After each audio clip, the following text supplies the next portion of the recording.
hit subscribe.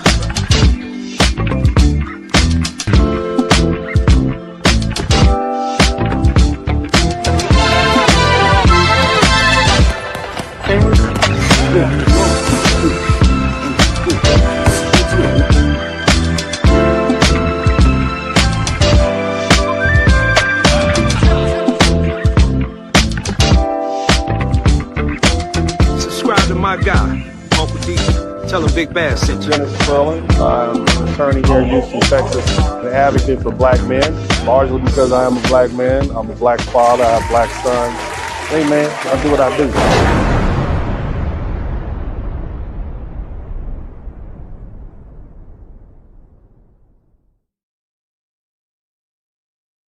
What's up, everybody? Welcome to the broadcast. Shout out to everybody in the chat room. Big up to Mr. 43TX. Always good to see you in here, brother. Been here for a long time. I appreciate you. Always good to see you, man. Who else we got? Unbiased Ron. Make sure you guys join the membership if you haven't already. I want to make sure I acknowledge everybody in the chat room. But look, the saga continues. We are still talking about Karmelo Anthony debate or Karmelo Anthony case. People just think it's unfair. And so recently on The View, they discussed Karmelo Anthony. And my issue is that they forced into they forced this thing into a racial box. Okay. But I guess before we get started, I just want to thank everybody. Again, my name is Dennis Spurling. I'm an attorney by practice. And, I don't really necessarily do that here. I like to talk about history and all sorts of other things. But for the most part, this is what I've been called to do through no choice of my own. Shout out to Willie D. But the comment section is killing me, and so I've kind of had to deal with it. But again, The View decided to pick this up. And they forced it into a racial injustice box, even though a jury heard the evidence. They rejected self-defense, and now people can disagree with the sentence and say they believe the appeal should be pursued. But what you can't do is act like the trial didn't happen or that there is no dead child, i.e., Austin Metcalf. And see, there are people who benefit from keeping racial distrust alive. They keep eyes watching. They keep hate going. They keep people divided. They keep people angry.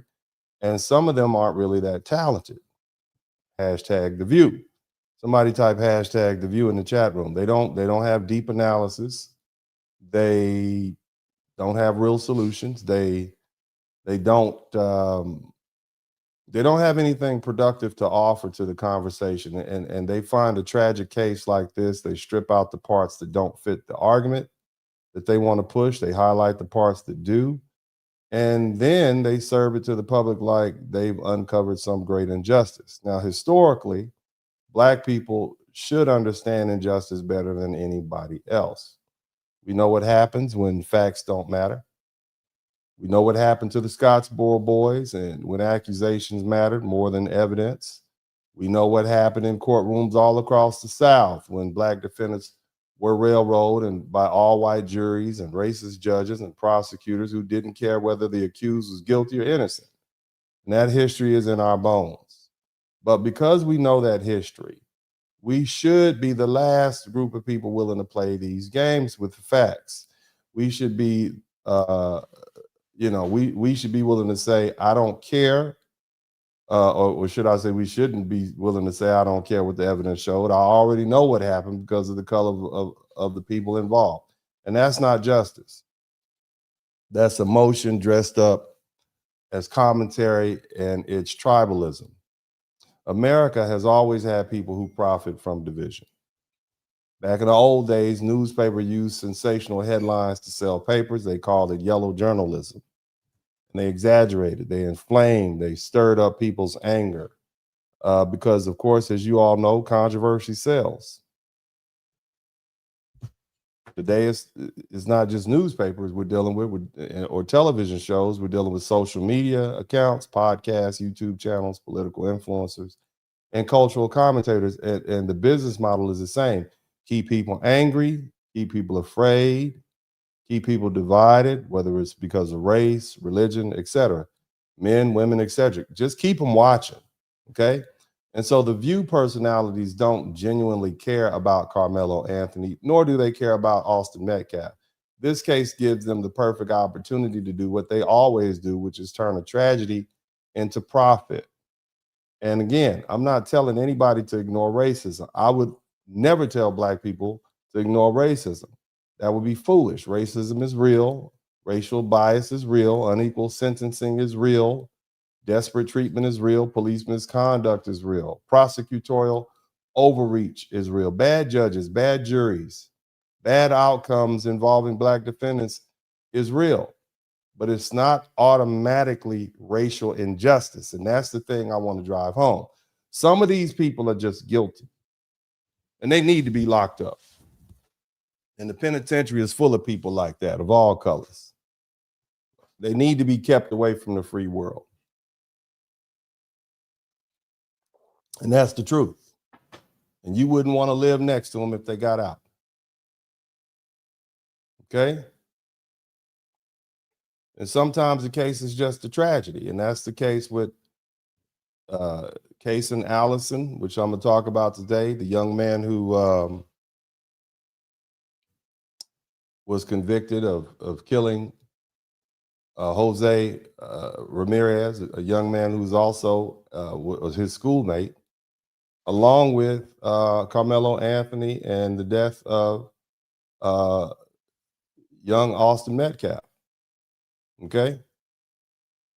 Nevertheless, you know, we're not going to just throw race on top of the case because race gets attention. That's not what we're going to do here. We're going to speak the truth, because when you do that, or when you just throw race in, you just create distrust. You create more anger. You make people who already don't trust each other even less. You create a society that isn't cohesive. And a society that isn't cohesive doesn't produce. It fights, it breaks down, it destroys itself from the inside. And I don't know if you all have looked around or not, but there are a lot of people out there in the world who don't like Americans. They don't like citizens of the United States of America. Pick a reason. And the last thing we need to do is keep making more enemies. Nevertheless, people have been living on this continent. We've been living here for hundreds of years in the run-up of what has become the United States of America as we come upon our 250-year anniversary. We've had slavery, war, segregation, migration, immigration, civil rights battles, riots, protests, elections, court fights, court battles, school fights, housing fights, and every other kind of cultural conflict you can imagine. And at some point, we're going to have to figure out that this country is what we have. We're here, and none of us are going anywhere.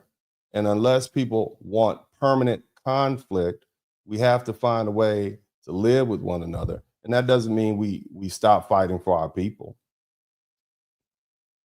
But it means we stop creating racial conflict where the facts don't support it. It means we stop letting people who don't have to live with the consequences stir up the people who do. Okay? Now, there's something else I want to shout out to all my Texas people, because this is important and I want to drive this point home. See, there's a political agenda behind this, because this is bigger than one case or one panel on The View. The reason Texas keeps getting dragged into these conversations is because Texas represents something that they don't like.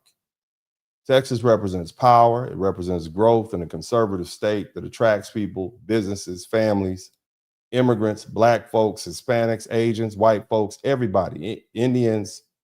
Texas represents a place that isn't supposed to work according to this liberal storyline they've been selling for years. They hate Texas. They hate the governor, the politics. They hate what Texas symbolizes. Texas is a conservative state with a conservative governor, no income tax, major cities, major industries, major universities, major hospitals, major airports, major ports, major energy production, major technology growth, major population growth. Texas is productive, is powerful, and becoming more powerful every year. And that creates a problem for people whose entire political message is built around the idea that conservative Southern states are backwards, racist, unsafe, uneducated, and undesirable. See, because if Texas is so racist, why does Texas have the largest black population in America? If Texas is so hostile to black people, why do most black people in America still live in the South? They leave California, they leave New York and Illinois and move to Texas. They move to South Carolina, Florida, Georgia, they move to North Carolina and Tennessee. And that's where the political agenda comes in. Because if they can take a case like Karmelo Anthony's case and point to Texas, say, see, Texas is racist, then they think they can damage the image of the state or the South in general. And they think they can scare people. They think they can make parents say, I wouldn't want to raise my children there. They think they can make professionals say, I wouldn't want to move my business there. They think they can make black people say, I don't want to live in that place like that. They think they can make young people believe that Texas is nothing but cowboys, racism, guns, and injustice. And once you understand that, you understand why they push these otherwise mundane cases to the forefront and sensationalize them. And see, again, this isn't just about one trial. This is about controlling the image. It's about protecting the image of places like New York and Illinois and California, because those states have real problems. They have high taxes, they have high crime in certain areas, they have very expensive housing. People are leaving, businesses are leaving, families are leaving, the middle class is dying there, people are getting priced out, black communities, all communities of working class people are ignored, the schools failed, they got a homeless problem. But instead of dealing honestly with those problems, it's easier to point down south and say, see, at least we're not Texas, they're racist. And that's politics. Because the more people leave those states, the more power they lose. They lose population, they lose tax base, they lose congressional influence, they lose electoral influence, they lose business, they lose credibility. And when people move down south to places like Texas and Florida, the Carolinas, etc., the political map starts to change. Money starts moving. Congressional seats start moving. Cultural power starts moving. Business influence starts moving. And people who control the national conversation don't like that. And so they attack the brand. They have to make Texas and some of these other southern states look unsafe and racist and hostile. And like a place where black people can't get justice, even though black people have always been part of Texas. Black people built Texas. Black people have been in Texas from the beginning. When people just tell the story of European conquest coming to North America, they love to talk about the Mayflower and Plymouth Rock. But what they fail to realize is those were English invaders, if you will. But what about the Spanish? See, Christopher Columbus was part of the Spanish contingent, and black people were in the Spanish world long before that. One of the earliest documented Africans in what became one of the earliest documented conquistadors, quote unquote, or European invaders was an African. And what became, and he migrated, he landed on the shores of Texas and became in what became and ended up in what became American Southwest. His name was Esteban de Dorantes, okay, also known as Estevanico.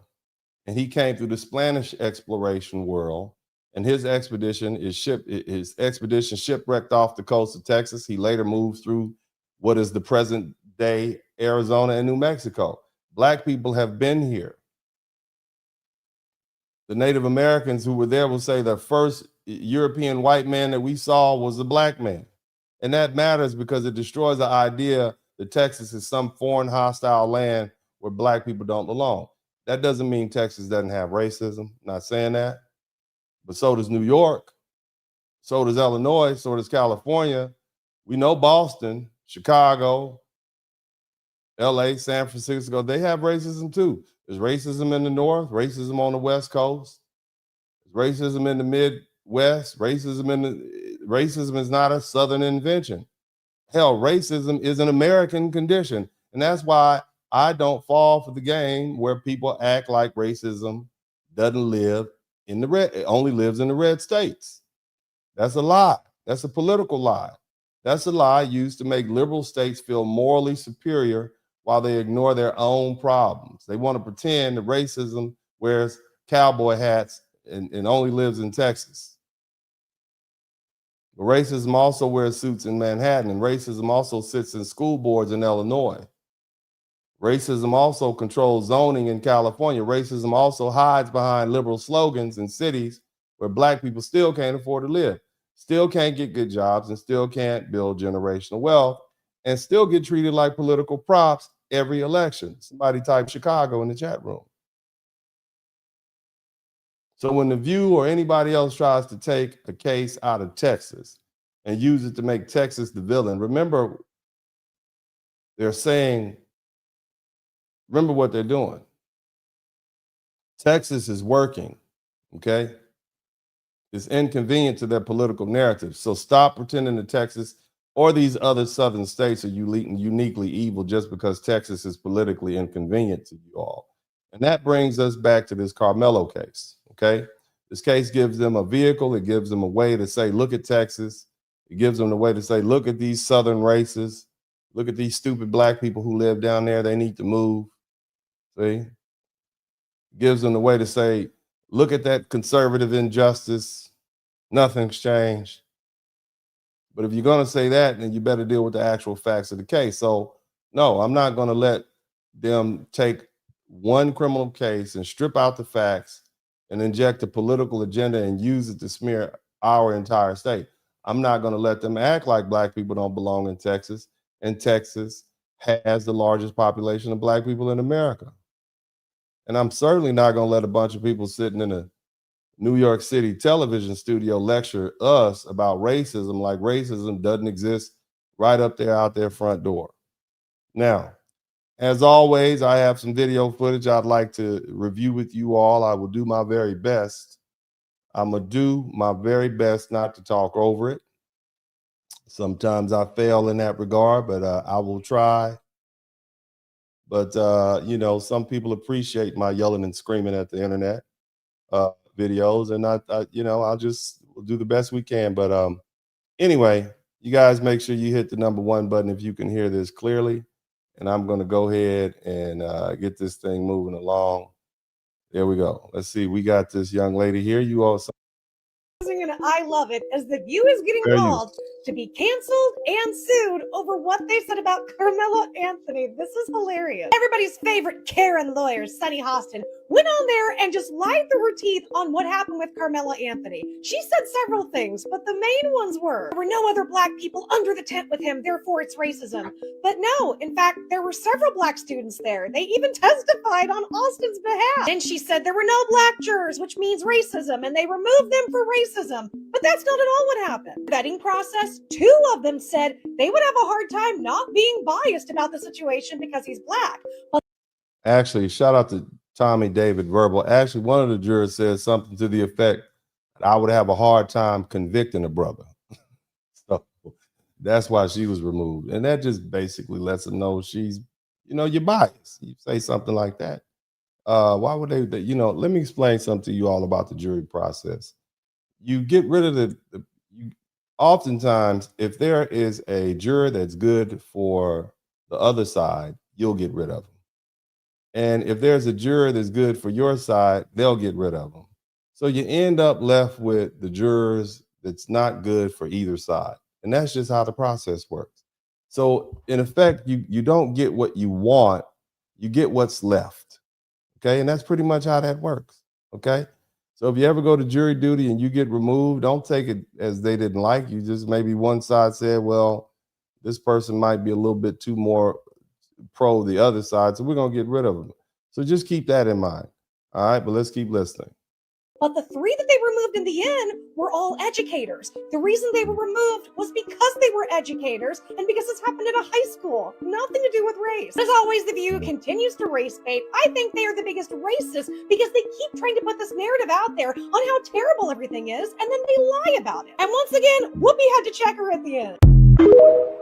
All right, again, so, these people are in a New York City television studio, far removed from what's going on down south in Texas. Despite what people tell you, Collin County is a suburb of Dallas. Dallas is full of black folk. A lot of black people move out of Dallas County. They move on to places like Collin County. And so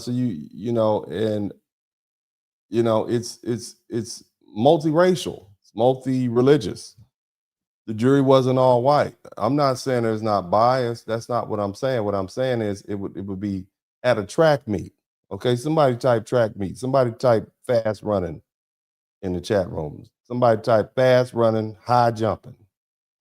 Fast, when you think fast running, high jumping, do you think, okay, I'm just saying, just think about it. What color are the people that immediately come to your mind? I'm just saying, what's the ethnicity? Just give me a wild guess. When you think track star, in the legal sense of the word, and I say that because I know we have some people who are pervs here. I'm not talking about, the track. I'm talking about track stars, like people who run around the little circle-y thing, right, as fast as they can. Yeah, when I think track star, I'm not really thinking, the Irish per se, even though they can run. I'm not thinking of the English. I'm thinking of some black people, especially down south. And so to sit here and say that he was just under a tent at a track meet with all white people at 10 o'clock in the morning preparing for a track meet, I don't know. Doesn't even make sense. It just sounds like didn't really give a lot of thought. It sounds like what I said earlier, people are just trying to enrage people. And so, that's easily dismissed. And I don't know if somebody's suing her for defamation. I don't think that rises to the level of defamation. But it's definitely inaccurate information. And as again, you got people sitting up in there just saying crazy stuff, getting people all juiced up. And we don't need that. We have enough issues here in the United States without folk creating more problems. Shout out to all the membership. I know we're playing the music, but Austin Metcalf's the victim, the deceased. His father went on a podcast and listened to it for yourself, but he called Karmelo Anthony a racial slur. And he also said that the reason that black people weren't on the jury is because black people are unable to hold bias from the trial because they don't know their own fathers, have a bunch of baby mamas running around living off of government assistance. So that is that's the thinking of the victim's father. Well, let's not say that was the victim's thinking as well. Of the victim. Well, I mean, you know what? That was harsh. That was harsh. That was very harsh, very racial. Definitely very racial. Very, very racial. Okay. But Mr. Metcalf's son was stabbed to death at a track meet. And then he has had to deal with about 1.5 years of people trashing him and his family. Not making an excuse. It's very racial. Very, very racial. But there was a gag order, and this is his first opportunity to speak. Look, very, very racial. But let me point out the fact that if somebody murdered one of my children, I would probably tell the police, y'all better get to him before I do. I might not say anything. Okay, I might not say any racial words. It wouldn't even matter what color they were. But if somebody murdered my son in cold blood, the police might have to get to him before I do. I'm just saying. Okay, so whatever you think about Mr. Metcalf's racial tirade, it was clearly racial. Somebody type racial, because I know some people in the chat room, you're making excuses for racists. No, he's an angry father lashing out in some racist ways and attempting to hurt people's feelings. I get it. It's very racist. Somebody type watermelon felon in the chat room. Very, very racist. Has racial undertones. But clearly his son was stabbed to death. So whatever you think punishment he should deserve because he pushed the other little boy or put hands on it, he paid the ultimate price. I'm just saying. So for all you people who are angry with Austin Metcalf's daddy, for saying those racial things, he lost his son. And I'm sure a lot of y'all would say a lot worse, irrespective of the person's color. I just want to point that out. Not asking you to be understanding. It was clearly racial. I'm not asking any understanding because I know who I'm dealing with. We have all went off into our little racial corners. It's us versus them. Somebody type us versus them. It's us versus them. And, you know, I get that, but we'll revisit that another time. We'll revisit that, the mean things people say when they've experienced a loss. Okay, but we'll let that go. Let's continue listening to this. But of the victim's father.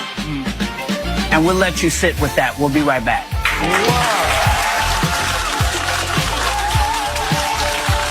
Boy. So we got right here. Now I forget the brother's name. He's like conservative commentary. So, but I just found that very interesting. Let's move on to the next one. So yeah, you know, it's just like, why did he say it though? He just jumped out there. Was it just out the blue, Sonny? I mean, I know it was racist, right? Saying those mean things about the person who killed his son with a knife.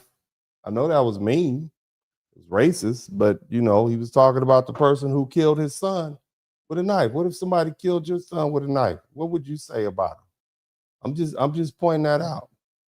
Would you say would you have flowery words for him? I don't know. I don't think I would. I'm just speaking on a human level at that point. But let's keep looking at these videos. A long time in the judicial system where prosecutors use what are called, you know, Batson challenges. Now, she's been a prosecutor. I want y'all to understand that she's a former prosecutor, complaining about what prosecutors used to do.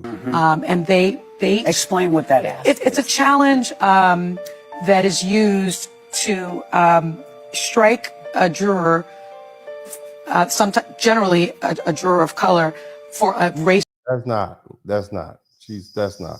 A Batson challenge is, well, a peremptory strike is what she's referring to. A Batson challenge is a challenge to that peremptory strike. So she's already fumbling over her words. I'll let her finish fumbling, and then I'll try to clean it up for her when we finish. Race neutral reason. Right. Because you're supposed to have a jury of your peers, and you're not supposed to just strike someone because they're black. And in this case, they gave the reasoning that they're educators, and this happened, these were high school students, and this happened at a school track meet, so they couldn't be impartial because of that.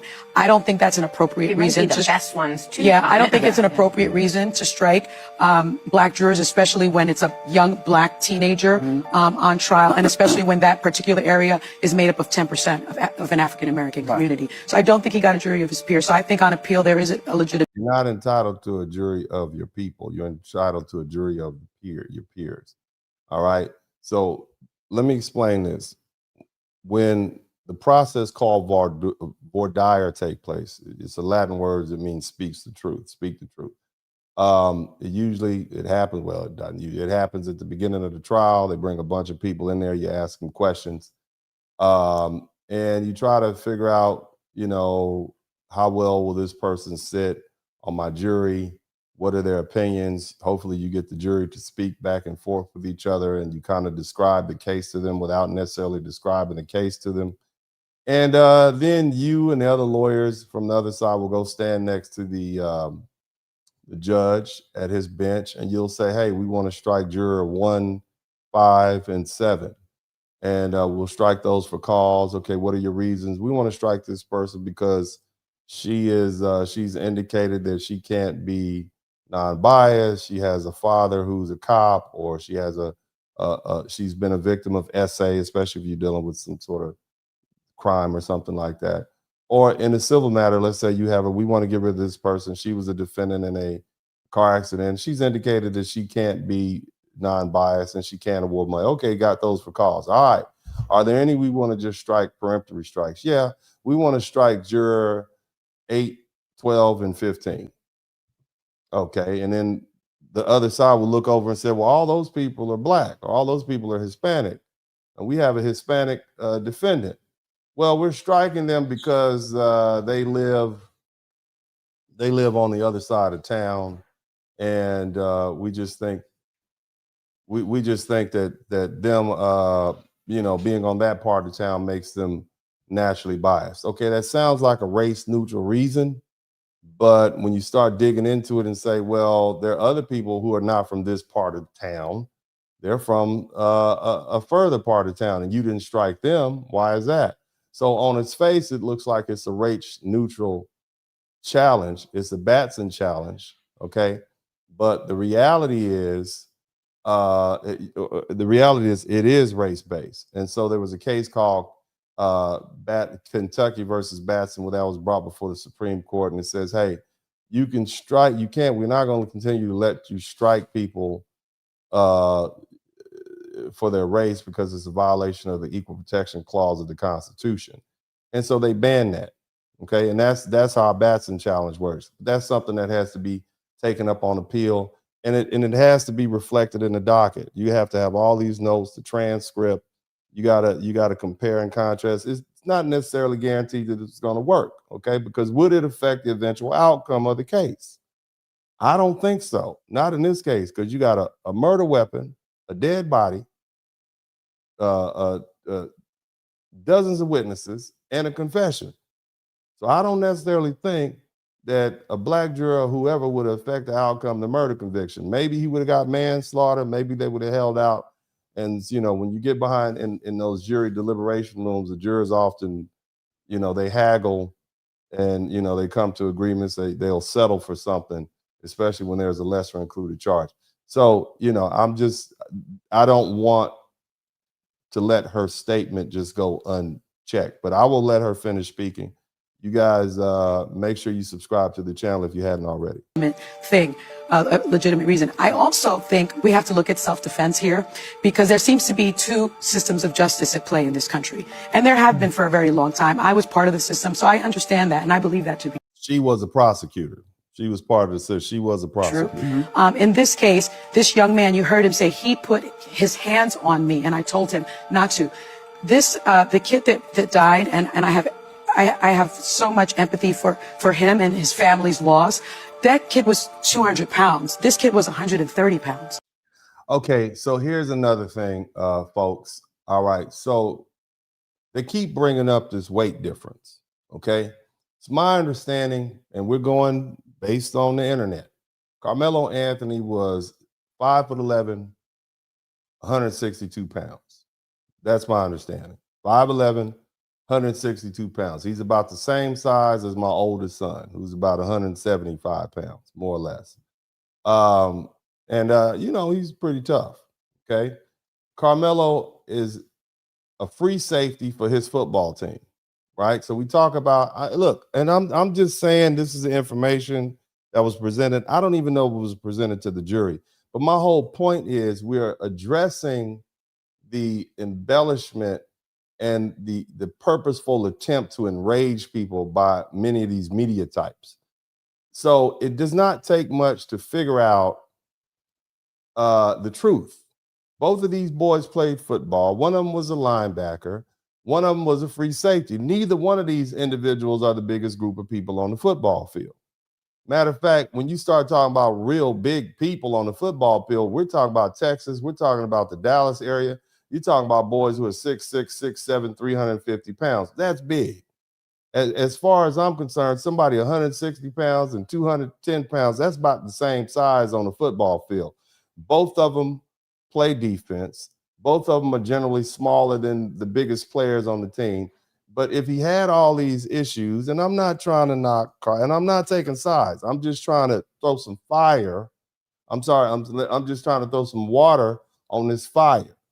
Why are we purposely trying to enrage other people with false narratives? That's my thing. I'm just asking questions. Why are we trying to are we trying to have a hot summer? I mean, what are we trying to do here? What's the purpose of telling people that this young man who allegedly had a scholarship to play football going to the next level was only 132 pounds? I mean 132 pounds and he's out on the football field playing free safety. Let's just think about that. Let's just really think about that. Okay. Does that even make sense? Does that even sound like it's reasonable to think that. You got one, and again, I'm not taking sides. And I don't even know what the jury heard. So this is not me talking as an attorney. I'm just analyzing this media response and trying to explain to you all that they are trying to inflame and enrage the public. And I don't like it, because we have to live here. You see, we have to live with the mess that these folks create. Just pointing that out. All right.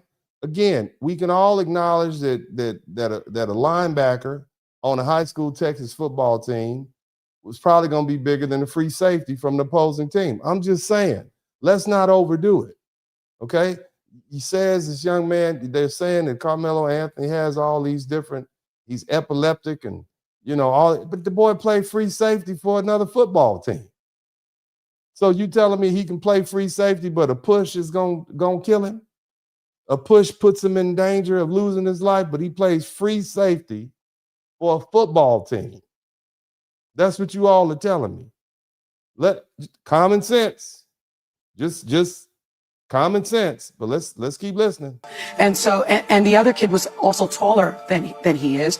He was the only black kid under the tent, and he was the only black kid under the tent. Do y'all really believe that? I don't know. Victim here had his twin brother with him, who was also a very large person. If you don't fear for your life, if you weigh 130 pounds, I weigh 130 pounds. Facing somebody that's 200 pounds, I would be terrified of that. So I don't understand why self-defense was rejected by. Well, self-defense was not rejected. It was the ordinary use of force was acceptable, but unfortunately, Karmelo Anthony pulled out a knife. And so that it went from deadly. He had a right to defend himself against the push. He could have pushed Austin back. He could have punched him in the eye. He could have kicked him in the shin. He could have kicked him in the balls. He could have stepped on his foot. He could have kicked his knee. That would be the ordinary use of force. But when you bring out a knife, when you bring out a gun, when you bring deadly force to a situation that requires ordinary force, that's when you lose the right to your self-defense defense. I don't think that's hard to understand. I think it's pretty clear to me.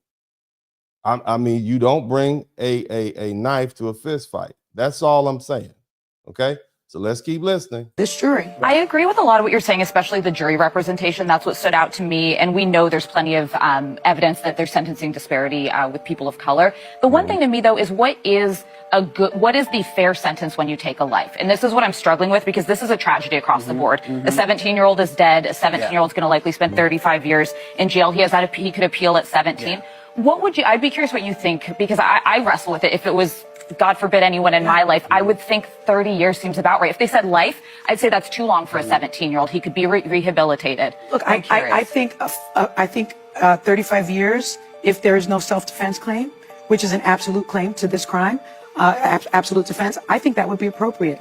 But if you somebody type absolute defense, because that's going to come into play when we talk about Caysen Allison. And remember, you all asked me for this. You remember how you wanted me to compare Trayvon Martin to Karmelo Anthony? Remember that, y'all? I did that, and you didn't like it. Sometimes you shouldn't ask questions. I'm the one, though.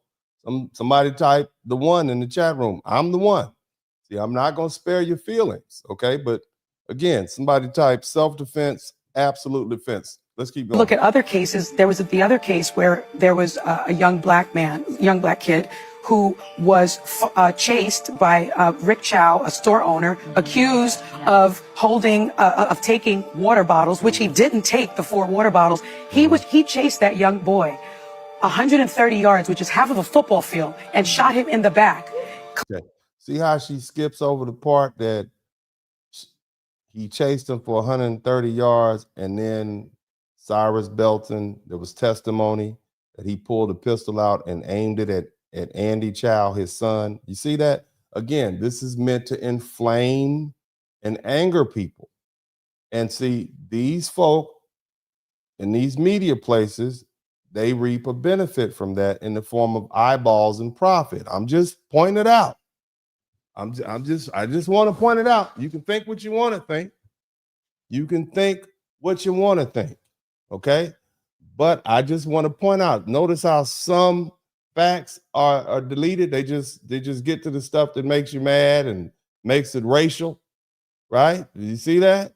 Now, again, this conversation is not for everybody, but if you have somebody who's constantly going between people, kicking up dust and causing trouble and creating strife and beef between folk, then you should begin to look at that person and ask yourself, well, what's their real purpose here? Okay, but I'm gonna let you all finish listening to this beautiful lady in New York City. Claiming self-defense. And you know where he is right now? He's at home with his family because he was found not guilty. Yeah, and there's a lot of cases like that. If that is self-defense, I don't understand why this isn't. But when the system fails one time, I don't think we should then say, so then the system should fail. But they're very similar self-defense claims. Okay. There was no legal analysis in any of that. Nobody looked at any statute. We're not talking about the law at this point. I'm just talking to you guys about, you know, these people have powerful platforms. A lot of people are looking, and a lot of people take what they say as gold. He was sentenced to 35 years in prison, which he's appealing. The case has a lot of people divided. Some people believe that race was a factor in the trial because there were no black jurors. They were all the 3 black jurors that were there were educators, and they were released. They were struck. For that. Ooh, another lie, but we'll get to that in just a moment.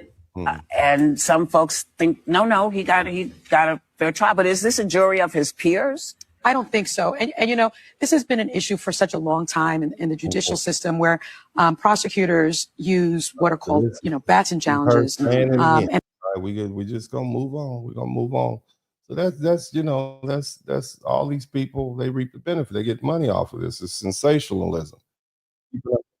His life has had value, and The View, especially Sonny, using what his father may or may not have said to make you feel less certain about his death, is the most vile and dangerous lie told today. She's disgusting. She is deplorable. So here's God's verdict. The View took a legitimate conversation about jury diversity, about self-defense law, about whether 17-year-olds should face adult sentences, real conversations worth having.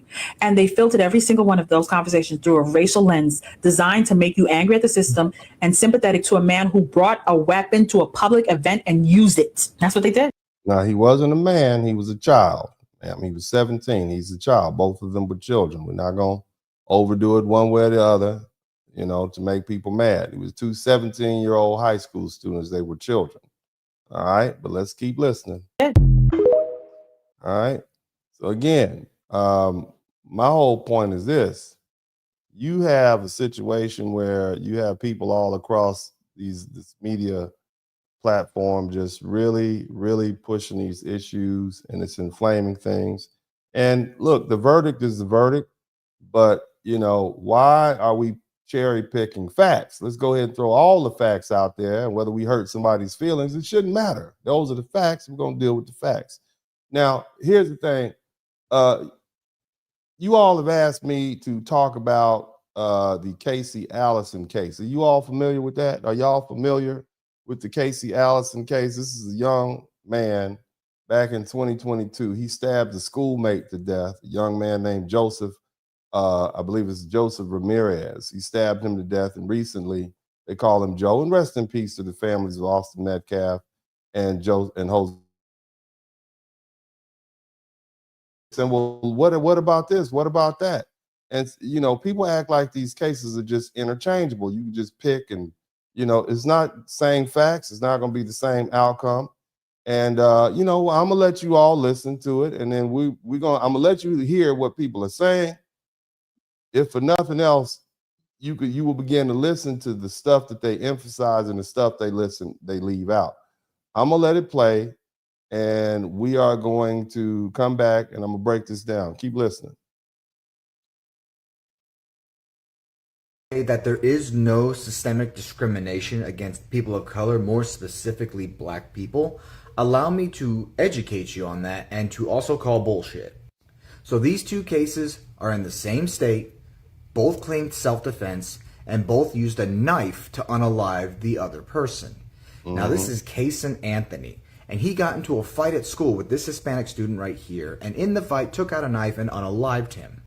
Initially, he was looking at murder charges, but they reduced that. Now, is that it, sir? Is that all that happened? Is there anything else we should know about here in the public? Those of us who don't know anything about the case, is there anything else? Somebody type anything else. Is there anything else we should know about? That and made it criminally negligent homicide, and he's only going to serve 10 years, if that, because they're fighting to reduce that too. And why is it that they're fighting to reduce that, sir? Is there anything we should know? Somebody type, is there anything? Is there anything? Anything else? As everyone has seen today, the verdict of the Karmelo Anthony case came out, and he is going to be serving 35 years in prison. Both claim self-defense. Both used a knife that they brought to school. If you don't see systemic discrimination in the judicial system, I can lead you to the water, but I can't make you drink. Are there any more facts? Is there anything else we should know? Because that seems a bit harsh.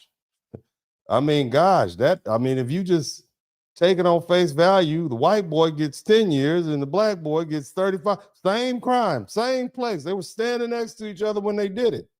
Same identical facts. I mean, if you just listen to that, sounds pretty racist, right? And I think that's contrived. I think that they do that for a reason. Now, there's another person that gives a little bit more information, and but we'll go ahead and I'll let that one play a little later. Inside the bathroom at the time of the incident, he was the young man who recorded an 8-second video of the fight. The video shows Joe Ramirez. So there's a video of this fight. Okay, what does the video say? Is throwing the first punch to Caysen Allison.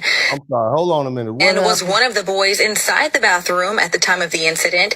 He was the young man who recorded an 8-second video of the fight. The video shows Joe Ramirez throwing the first punch to Caysen Allison. Okay, hold on a minute. So you saying the victim threw the first punch? The victim threw. Now, the other guy didn't say that. Okay, the other guy said that they just went to school, both of them had a knife, and they stabbed somebody, and one of them got 10 years, and the other one got 35 years. But now we learn from this video that the victim, the person who died, threw the first punch. Interesting. Somebody type, is there anything else? Is there any, because it seems like some folk, not everybody, I'm just saying, seem like might be some more facts out here. Somebody type these facts that we need to hear before we just talking about it's just straight up racism. Again, this is white and Latino people crime, not black people, but they keep bringing black people and say, well, look at what he got, and it's because he's white. Now, we hadn't heard about this because this has not been, if it was a black boy that got stabbed by a white boy, it'd be all over the news, probably, more likely than not. But because he was Hispanic, it's not so much, okay? So I'm just saying, is there anything else? Let's keep listening. Is there anything That's when else? Allison is shown swinging back at him with a knife in his right hand. The two can be seen shifting to the corner of the bathroom, continuing to fight. Seconds later, Joe's brother is shown lunging towards Allison's friend, and 4 boys are seen. So hold on a minute. Joe's, what? Did I miss something? So hold on a minute. Maybe we missed. So let's listen to this again. To the corner of the bathroom, continuing to fight. Seconds later, Joe's brother is shown lunging towards Joe's brother, the victim's brother, is shown doing what? Towards Allison's friend, and 4 boys are seen fighting. Lunging towards his friend. So it's 2 of y'all in there against 2. Okay, that's what. So it's 2. So the victim hit the perpetrator, and then the victim's brother hit the perpetrator's friend. So the 2 people, one being the victim and his friend, those are the aggressors. Somebody typed the aggressors. Wow. So it wasn't just a push. Somebody type a push. It wasn't simply just a push. Somebody was swinging on somebody. Because somebody typed, let them dogs go. They was dropping bees on them. That's what happened. They was dropping one-on-one fights in that bathroom.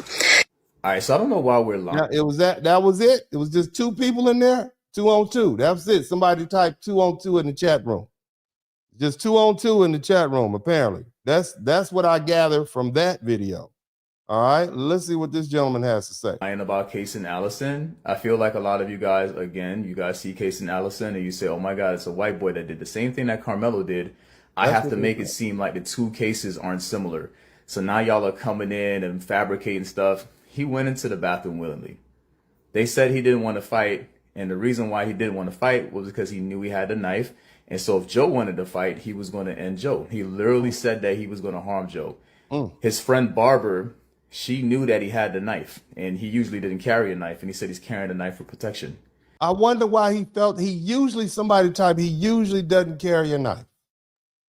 Somebody say usually not. He usually doesn't carry a knife. I wonder what happened to make him think, I don't know. Maybe there was a reason that he thought he needed to carry a knife. Makes sense. I mean, and a knife is a dangerous weapon. Okay, somebody type dangerous weapon. What could have possibly made him think he should carry a knife? Let's keep listening to this. So instead of telling an adult, he decided to do the same. Now, he was an adult at the time because he was 18, sir. He was 18 years old. But let's keep going. Same thing Karmelo Anthony did. Pull out a pocket knife, but on school grounds. We don't need to lie about the situation, bro. You're not lying. We don't need to lie. I don't know. I wonder why he felt all of a sudden he needed to carry a knife. I'm just asking questions. Somebody type just asking questions. I wonder if there's a reason why he felt the need to carry a knife. I don't know. I'm not sure. I'm just here asking questions. Let's keep listening. Here's another one. Case with the Karmelo Anthony case because they're nothing alike. That's what everybody keeps telling me. And honestly, it's really irritating because I never said they were alike. In fact, legally, Caysen Allison's case is 10 times worse than Karmelo Anthony's. For one, Caysen Allison is 10 times worse. 10 times worse. Golly, well, he should have got 350 years then, right? That's what it sounds like to me, is 10 times worse. 10 times worse. You in the bathroom, you tried to leave, somebody stole on you, and then his brother stole on your friend. It's 2 on 2. Somebody type 2 on 2 in the chat room. 2 on 2 in the chat room. I mean, that's what it seems like. That's according to this. But we still so much information. It feels like I'm missing out on something. But let's keep listening. Caysen Allison had a prior record already. In June of 2021, he was charged with assault causing bodily injury, a Class A misdemeanor. June of 2021, assault. Okay, so he has a prior record. Okay, got it. He's a bad guy. Bad guy. I mean, Karmelo Anthony's prior record. Let's not forget why these two had beef anyways, because Caysen Allison was being aggressive to a female friend of his. Doesn't sound like a very nice guy to me. Now, Caysen Allison was being aggressive. What does aggressive mean? What does that mean? What does aggressive mean? I'm trying to understand what aggressive means. Are we just trying to make people not like this young man? I don't know. I'm just asking questions. What did the jury hear? I'm asking questions. I want to know. let's talk about the cell phone footage that they have from the stabbing itself. It is about 8 seconds long, and it shows Joe throw the very first punch immediately after Caysen stabs him. So Joe, the victim, threw the first punch. So that makes him the aggressor. It wasn't a push, it was a punch. He hit him. Okay, well, that's still ordinary force. So why did Caysen pull out a knife? I mean, what reason would he have to pull out a knife in a fist fight? I've told you all before, if this is an ordinary use of force case, then surely you can fight him back with a fist. Now, I do understand it was 2 on 2, so that seems like a fair fight, right? Somebody type fair fight in the chat room. Let's keep going. There was no jumping involved. The only thing proven in court was he was in fear. No jumping involved. It's no jumping involved. Okay. Fear of being jumped. And there's another report that shows that Joe's stepbrother fought Caysen's friend, which Joe's stepbrother fought Caysen's friend. Hold on a minute. There was another report. I don't know. Are you holding back? It's feel to me like you. And why the other person said it was his brother, and now you saying it was his stepbrother. Seemed like you trying to make him a little distant to me. They were all in the bathroom, and I did remember the part we said they tried to leave. Allison tried to leave, and you wouldn't let him leave. I find that interesting. I find that very interesting. Let's keep pushing. resulted in 2 separate one-on-one fights. And it even details Two separate, 2-on-2. That Okay. Ramirez threw the first punch, and Caysen and his friend, both of them were about to jump him before his brother got the friend and took him for a one-on-one. I think I might have missed that a little bit. Let's go back and hear what she's saying. Ramirez threw the first punch, and Caysen and his friend, both of them were about to jump him before his brother got the friend and took him for a one-on-one while he stabbed him. It sounds to me like she's saying that. Let me listen one more time. Y'all tell me what y'all think, because I'm trying to understand what was said here. It seems to me. Let me see. Punch.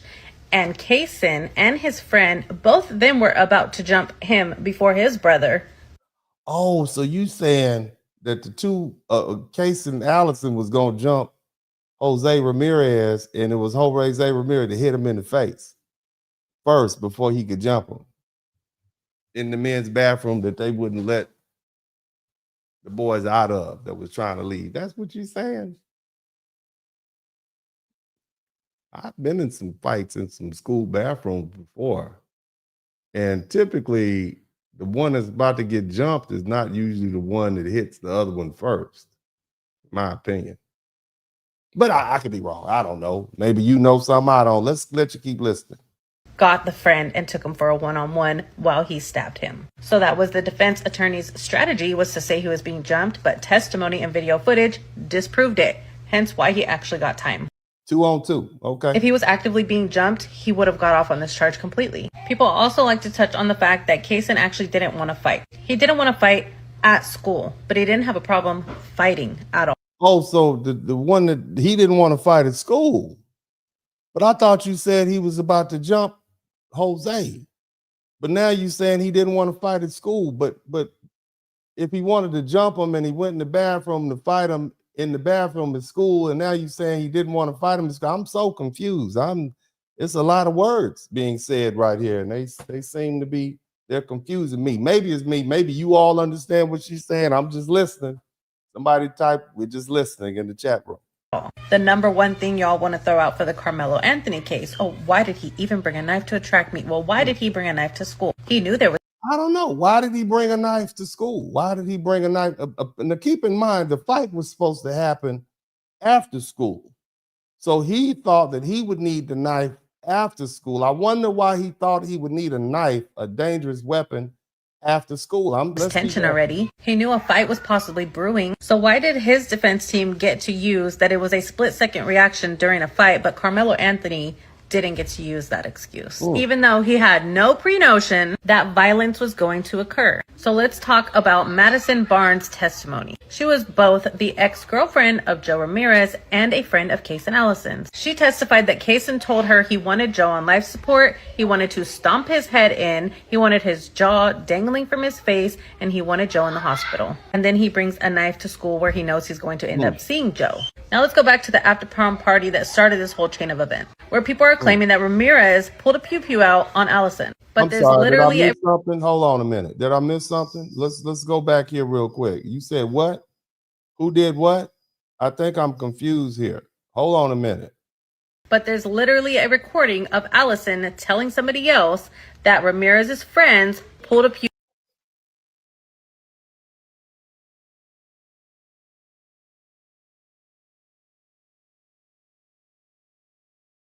out on them. He doesn't say Ramirez pulled it out. And to the recording of Allison telling somebody else. I'm so confused right now. Somebody type pew pew. Pew pew. What is a pew pew? Is that Spanish? Is pew pew? What does that mean? Who pulled a pew pew on who? Somebody pulled a pew pew? That seems like, somebody type pew pew in the chat room. Everybody who hears pew pew, what is a pew pew? Is that like Japanese for something? Is that some kind of sushi or something like that? Let's listen to that carefully in context, because I had some people trying to talk to me, and I think I might have missed something. Maybe you all picked it up. Let's keep. I have not heard. I didn't hear anybody say this. That Ramirez's friends pulled a pew-pew out on them. He doesn't say Ramirez pulled it out. And to So you mean the same, you say, so the victim's friends, according to you, put a pew-pew on Allison? A pew-pew is a gun. That is a firearm. Why haven't we heard that? Now, I get what you're saying. It wasn't Joe Ramirez Jr., the victim, who pulled a pew-pew. You said his friends had a pew-pew and they were able to pull it. My goodness, why aren't they telling us that? Is that what the jury heard? The jury heard that Ramirez's friends pulled a pew-pew on Allison. That's what the jury heard? Everybody in the chat room with common sense say, that's very interesting. I wonder if Caysen Allison, you know, the guilty white boy who stabbed this Mexican and should have got 35 years like Karmelo Anthony, I wonder if he contemplated the fact that this group of boys or young men had pulled a pew-pew on him before. Now, where did it happen? Did we hear where it happened at? Because I don't think that was explained clearly either. I'm not sure. But I guess we'll keep listening. I guess we'll have to revisit that. I guess we'll have to, you know, listening is fundamental. Let's keep listening. top it all off, at the end of everything, he ran not to a school official, but he booked it from the school all the way home and didn't just go crying to his mom about what happened. He locked himself in the bathroom, called somebody, and tried to get out of town. Literally told them, come pick me up and take me to Waco because I did something bad at school. Okay. So this was after the issue, but I don't know, we probably need to get back to this pew-pew because I've had guns pulled on me before. Matter of fact, when I was 18 years old, I had a gun pulled on me and it was very traumatic. I was breaking down the case and you know, I know how that affects me, but maybe I'm different. Let's keep listening. Somebody type pew-pew in the chat room. This lady, let's let her continue. in my last video, I was breaking down the Caysen Allison case and why I think it's 10 times worse than the Karmelo Anthony case. I got through almost everything before TikTok said I can't add any more clips, so this is part 2. I want to start this video by talking about the wounds that Caysen Allison gave to Joe Ramirez. There was one big slash across the chest that entered the lung and the heart. That was the fatal wound that took his life. There was another stab wound to the lung area through the torso. There was a wound to it. So slash across the chest, another one through the torso. So he poked him, he slashed him. I don't know which came first. So that's 2. That's 2. Okay. That's 2 of them right there. That's 2. This happened in the bathroom. He used that knife. Okay. There's no doubt. To his butt and a wound to the back of his left forearm. And this right here is my number 1. So basically we have 4 entry wounds. Okay. There was 2 to the front of the body, a poke, a stab. And I'm assuming the other boy, as he was going down or was on the ground, he got stabbed in the forearm, left forearm, and the buttocks area, lower back area. That's what it sounds like to me. Okay. So we got 4. Okay, so we definitely have an intentional killing going on here. This is intentional with a deadly weapon. Why didn't he get 99 years? Somebody type 99 in the chat room, but again, somebody type pew-pew in the chat room. Reason why Caysen Allison's case is so much worse than what Karmelo Anthony did. Wounds to the back of the body specifically show that more force than was necessary was used. It showed that he was trying to kill him. That's what it showed, baby.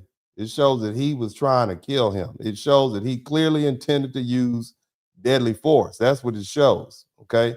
So it wasn't just like, I'm gonna stab you and run away and maybe you'll live and maybe you won't. No, he tried to kill him, okay? It wasn't one stab, it was a killing, okay? We can agree on that. There was definitely intent. Let's keep pushing. That's why his self-defense claim is a mute. So if case No, you can kill somebody if they're using deadly force against you. You have a right to use deadly force if they're using deadly force against you.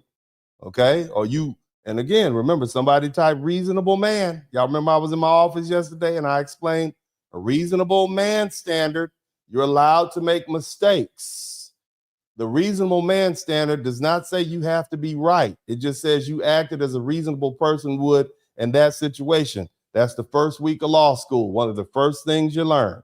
That's something that traverses all of the law, whether we're talking about civil, criminal, or whatever. Okay. And the jury's job is to try to figure out whether or not what you did was reasonable or not. That's the reasonable man standard. You're learning something. Everybody in the chat room, reasonable man standard. And that also transfers to reasonable police officer. Sometimes the police officers do crazy things. They shoot people who are unarmed. And the question is not whether or not they were armed or not, whether or not the cop was reasonable in his actions. I know you don't like it. I'm just telling you what the law says. Be mad at me. But all I'm doing is saying this is how they got here. You don't like the fact that I'm telling you, fine. Close your ears, scream out loud, whatever. That's the law. It's been that way for centuries. Let's keep listening. Caysen Allison was scared for his life, trapped in the bathroom, and he was able to get that big old slash across Joe's chest, which then turned him around in fear and pain. He would have left, but he didn't leave. He continued stabbing. He finished him off. That's what he said. He finished him off. He killed him. It was intent. Horrible, horrible situation. Horrible, horrible, horrible. Somebody type pew pew in the chat room. With aggression, with rage, anger, violence, and a hunger to kill this boy. I'm not saying Ramirez. That's usually how it happens, baby. That's what happens when people get killed. It's somebody meant to do it with a knife. Was an angel. I've heard about his record. He was known for fighting. He was known for jumping. I'm sorry. Hold on a minute. What? He was what? I'm sorry. I keep missing stuff. She said, what did she say about the victim, Jose Ramirez? Let's listen again. I'm not saying Ramirez was an angel. I've heard about his record. He was known for fighting. He was known for jumping. He was known in the community for fighting, and he was known in the community for jumping. But you said that he didn't get jumped in the bathroom because it was 2-on-2.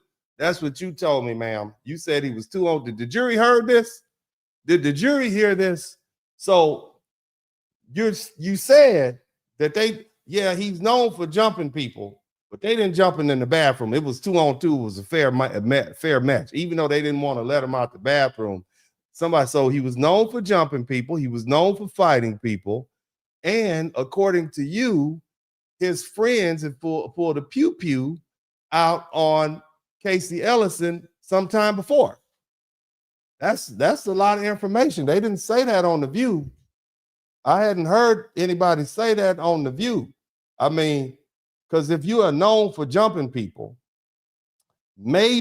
perhaps Caysen Allison thought y'all might jump me. Maybe he thought if they got a knife, they pulled a pew-pew on me before and they jumping people, because it's no longer just about me and Jose Ramirez, because I'm fighting all of y'all. So all of you all are my assailants. And if one of y'all pulled a pew-pew on me, maybe I should get something. You know, I need better than some chopsticks. Let me get a knife. Y'all gonna jump me, at least I should have it. I'm just saying, I'm just speaking hypothetically as a juror, and wasn't in the jury, don't know what they were thinking. But I see one person who is known for jumping people, whose friends pulled a pew-pew out, whatever a pew-pew is. I don't know what a pew-pew is. Some people in the chat room are saying it's a gun. I'm not sure. I don't speak that language. But apparently, Caysen Allison has some substantial fear of that somebody was going to use dangerous force against him. I'm just saying. And this other person was known for jumping people. Very interesting. Very interesting. Seems a little different thus far than Karmelo Anthony. To me, seems a little different. But maybe you all see the similarities. Y'all can help me out later. Let's keep listening. Okay, I get that. Austin was known for being a bully as well. Listen to the cheerleader's testimony. It's out there. Hunter's known to be a hothead. He said it himself. Not saying these people are angels. But what I am saying is the intent in one's. So you saying Joseph Ramirez wasn't an angel? The intent. What's somebody type intent? She is breaking the law down. She should have a law degree too. Gosh, Lee, let's keep I listening. am saying is the intent in one's mind. When something like this happens, it does matter. It matters. So all in all, Caysen Allison has a prior record. Karmelo Anthony does not. Allison knew he had a preconceived thought that a violent act could occur. He still brought a knife. And Allison stabbed multiple times even after he got him down. Caysen Allison tried to leave town. And there's also no body cam footage of him showing an ounce of remorse or questioning if he was going to be okay. Maybe because he meant to do it. Maybe he meant to do it, ma'am. Maybe like he intended to kill him. Like, I know that's hard to digest, but maybe he intended to kill him and he wasn't remorseful about killing him. And I know that's hard for regular people to hear, but some people intend to kill people. Now, we don't know what his motivation was. Pew, pew. We don't understand what the issue was. I'm not sure. But we do know that he did pew, pew him. Or not pew, pew. He did talk about a pew, pew. And he did stab 4 times. Okay? I'm just listening. I haven't gathered all the facts yet. I'm still listening because it's hard. Two vastly different type of people. One got 10 years, one got 35. Now, with everything I've said in part 1 and part 2, if you... Now, the other thing is, Austin Metcalf didn't pull a pew-pew. None of his friends pulled a pew-pew out on Karmelo Anthony. So that's a big difference, ma'am. I think we should point out the fact that that's a big difference. Karmelo Anthony, I mean, I've heard the internet's a lot of stuff about Austin Metcalf and his brother Hunter, but I've yet to hear that he had pulled a pew-pew out on Karmelo Anthony at some prior occasion at the prom, at the after party. I didn't hear that. So there was, in my opinion, and they just met. They didn't even know each other. They just kind of met under a tent in a rainstorm. And that's where their problems popped off. But these other boys had a previous history. They knew of each other.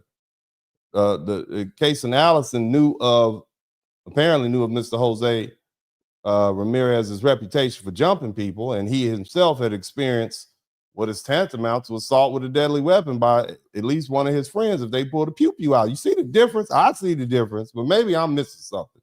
Let's keep listening to the broadcast, because y'all said that these cases are identical, because white boy got 10 years, black guy got 35 years, the same case. That's what y'all told me. That's what you all told me, so I'm here to let somebody type boule in the chat room. Somebody type he's against his people in the chat room. Come on, let's get all that in there. Somebody type sellout in the chat room. I need all that. Because I'm just asking questions and pointing out facts. Somebody type pew pew in the chat room. Come on now. Come on, let's get to boule. Let's get to sellout, house Negro. Get them all in there. Light-skinned, biracial. Somebody told me I was a Mexican. Damn, I wish I could speak Spanish like a Mexican. I have me a whole nother job. But anyway, let's go ahead and keep listening to this. Let's keep on listening. You still come off in the comments like Karmelo is worse. Yes. Please go get your head checked. I'm going to do it, baby. I'm not saying who's worse. This is a tragedy one way or the other. These two young men in prison and 2 young men are dead. It's about 18. These are babies. They couldn't. It's sad. You know what I'm saying? They was ready to start their life. It's a sad situation. But we'll go ahead and listen to another couple of them and see what else other people have to say. Maybe we'll learn some more. I just read about this news report coming out of Texas about 2 young men who got into an altercation. Some words were exchanged. One of them was stabbed. That it? Unfortunately, that child passed away. And the other one is now being sent to prison. Do you think you know who it is? This is Caysen Allison. Okay. He was reportedly bullied by Joe Ramirez. For a long while. And they met up in a bathroom somewhere. So he was allegedly bullied by Joe Ramirez for a long while. That's some new information. Somebody type long while. So you telling me Jose Ramirez bullied, shout out to RS11, bullied Caysen Allison for a long while. Okay. I have not heard that. So these people been knowing each other. Been knowing each other. That's what you're telling me. They been knowing each other. Because see, Karmelo Anthony and Austin they just met under the tent. That was just some testosterone flaring up and crazy. Just went crazy quick. These people they got history. It's like the Hatfields and the McCoys. That's what you're telling me. This is history. Okay.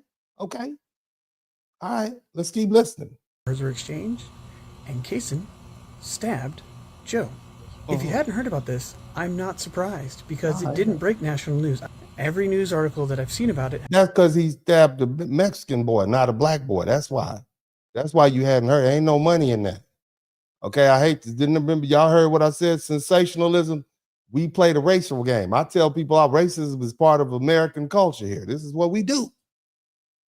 Like the Super Bowl and the World Series and Game 7 of the NBA Finals. That's what we do here in America. We play the racial game. It's our national pastime. Apple pie, the American flag, and racism. That's what we do, baby. And that don't sell. White boy, Mexican boy, they look like they could be cousins. No, we need a black and a white. And we can get them, we can sell the scared white people. We can keep them in the suburbs. We'll have them watching from sun up to sundown. We'll make the blacks enraged.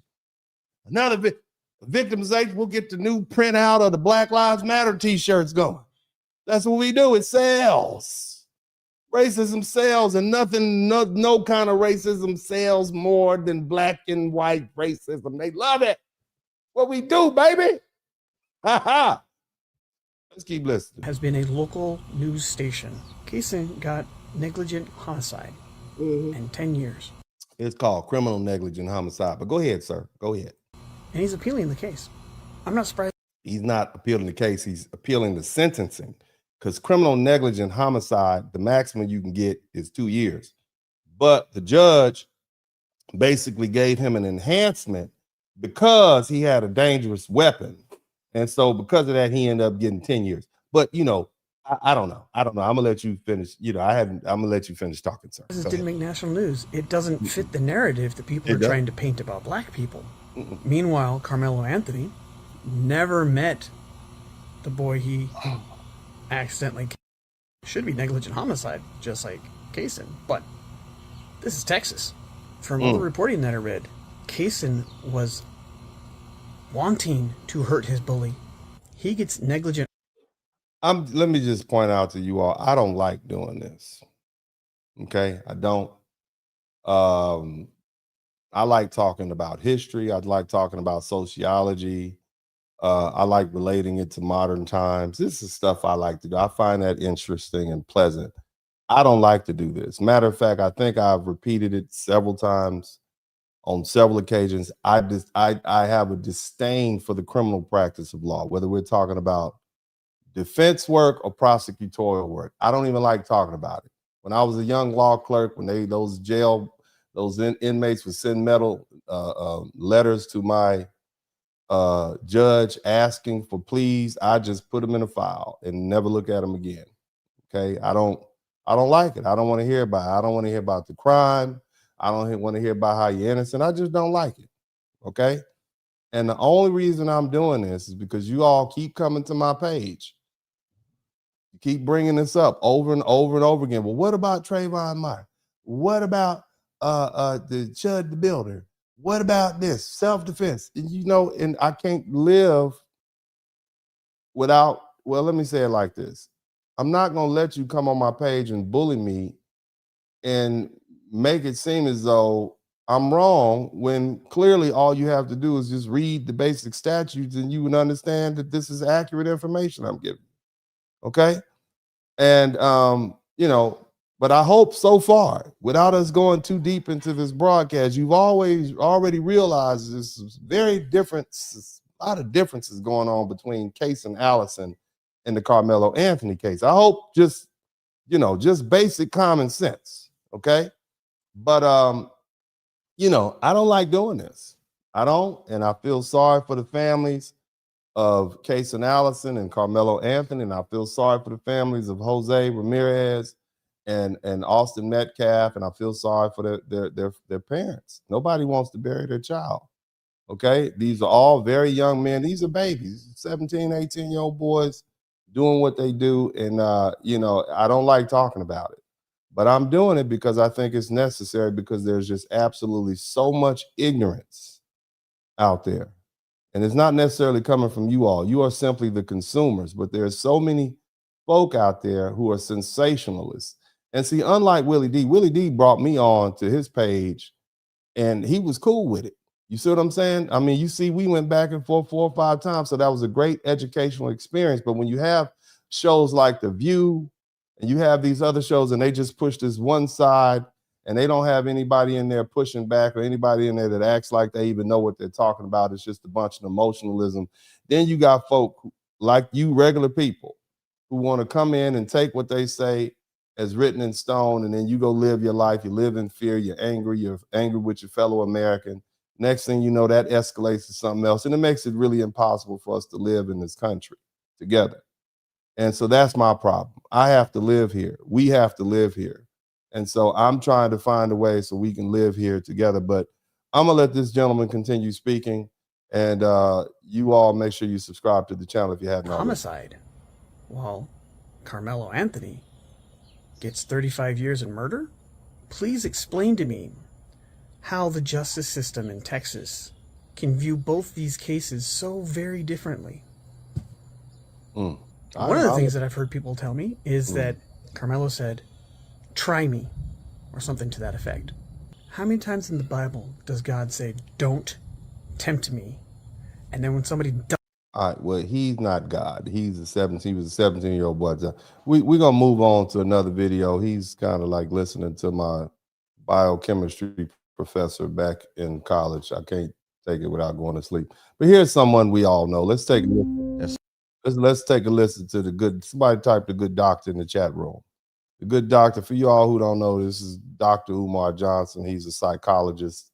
I think he's out of Baltimore, back east somewhere. And he's known in the Black community as a person who is an advocate for Black interests and so on and so forth. Let's listen to what he has to say about this case. Indicted with murder. That's a fact. No, we know I they don't. You know why? Because there's the case of another boy by the name of Caysen Allison. Have you heard of him? No. Same year, same state. Former Belton High student Caysen Allison was sentenced today to the maximum 10 years in prison for the fatal stabbing of fellow student Joe Ramirez. This comes after a jury found Allison guilty of criminally negligent homicide, and a judge added a deadly weapon enhancement to his potential sentence. Sound like the judge was mad. Somebody typed the judge was mad at him. Let's go. 6 News reporter Sydney Walker was in the courtroom for today's sentencing and has the latest. Nearly 3 years after Joe Ramirez died, the man who stabbed him will spend a decade behind bars. Judge Wade Faulkner sentenced Allison. Now, you all just saw something that said Bell County. Bell County, Texas is about 40% white and about, I'll say about, 30% Hispanic, 20% Black, more or less. And the rest is maybe Asian or something like that. So it's a pretty diverse county. That's where this trial took place. Allison to 10 years in confinement in the institutional division. This comes after 9 witnesses testified, including the mothers of both Ramirez and Allison, school 9 witnesses testified. Employees who responded to the stabbing, and Allison's therapist. 3 Belton ISD staff members described lasting trauma from that day, sleepless nights, anxiety, and PTSD. One teacher said the incident forced her into medical retirement. Joe's family tearfully shared how his loss has changed their lives. Shout out to Big J. Thank you so much. I'm going to get with you guys in a minute. And say they haven't received true justice. The defense presented Allison's parents and counselor, who testified about his growth and remorse over 3 years of therapy, revealing that Allison is now a father. Defense attorney Boyd warned that prison... So Caysen Allison had him a baby. He's got a baby mama. Somebody type baby mama. ...would be a, quote, death sentence for his client, and asked for just 2 years. But prosecutors successfully argued for the maximum, calling Ramirez's death, quote, entirely avoidable. When Faulkner announced the 10-year sentence, Ramirez's family erupted in applause and cheers. The judge quickly restored order while Allison's family sat in stunned silence. Following the sentencing, Ramirez's mother took the stand, looked Allison in the eye, and said, quote, "You get this measly 10-year sentence while I'm serving a life sentence without..." No, baby, he ain't gonna do 10 years. He's gonna do about 5 years. And he was about to do a year until the judge gave him that enhancement. In other words, if it's a 2-year max and he got 2 years, he would have been out in a year. So if the judge hadn't given him that enhancement, he'd been out by next Christmas. But let's go ahead. My son. The DA's office said, quote, "They hope today's verdict can allow Joe's family and our community to move forward." Allison was immediately taken into custody and booked into the Bell County Jail, where he began his sentence today. In Belton City. What happened in Caysen Allison's case, Loon? This white boy invited this Latino boy to the school's bathroom for a fight. Sir, I don't think that's what they said. I think what happened was, sir, doctor, Caysen Allison and his friend went to the bathroom, and Mr. Ramirez and his friend, according to what we've heard so far, his one other friend were already in there and they hit him. I don't think they invited him in there. I think they, according to my understanding, that the other guys caught him in there, sir, respectfully. I'm just saying. Okay, so that maybe want to check your facts. Maybe check your facts, sir. The white boy, Caysen Allison, was armed with a knife. I wonder he why. invites him to fight him with a knife. Well, according to what the other lady said, Joe Ramirez Jose hit him in the face. That's what the other lady said, sir. So I don't think he invited him to fight, according to what the other lady said, who was on Joe Ramirez's side. The white boys, as you said, tried to leave and they wouldn't let him. Okay, I'm just some inconsistencies here, but we'll let you keep going. And in the course of the fight, he pulls out the knife, stabs the Latino 4 times. He dies alone. Same year, same state. He doesn't get charged with murder.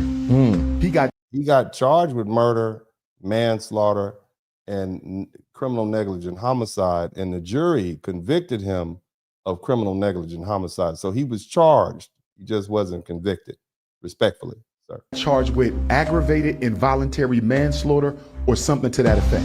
Guess what his sentence was? What? Premeditated. Karmelo didn't know they was coming into the tent. It wasn't premeditated, sir. Premeditated means you go and you plan to kill somebody.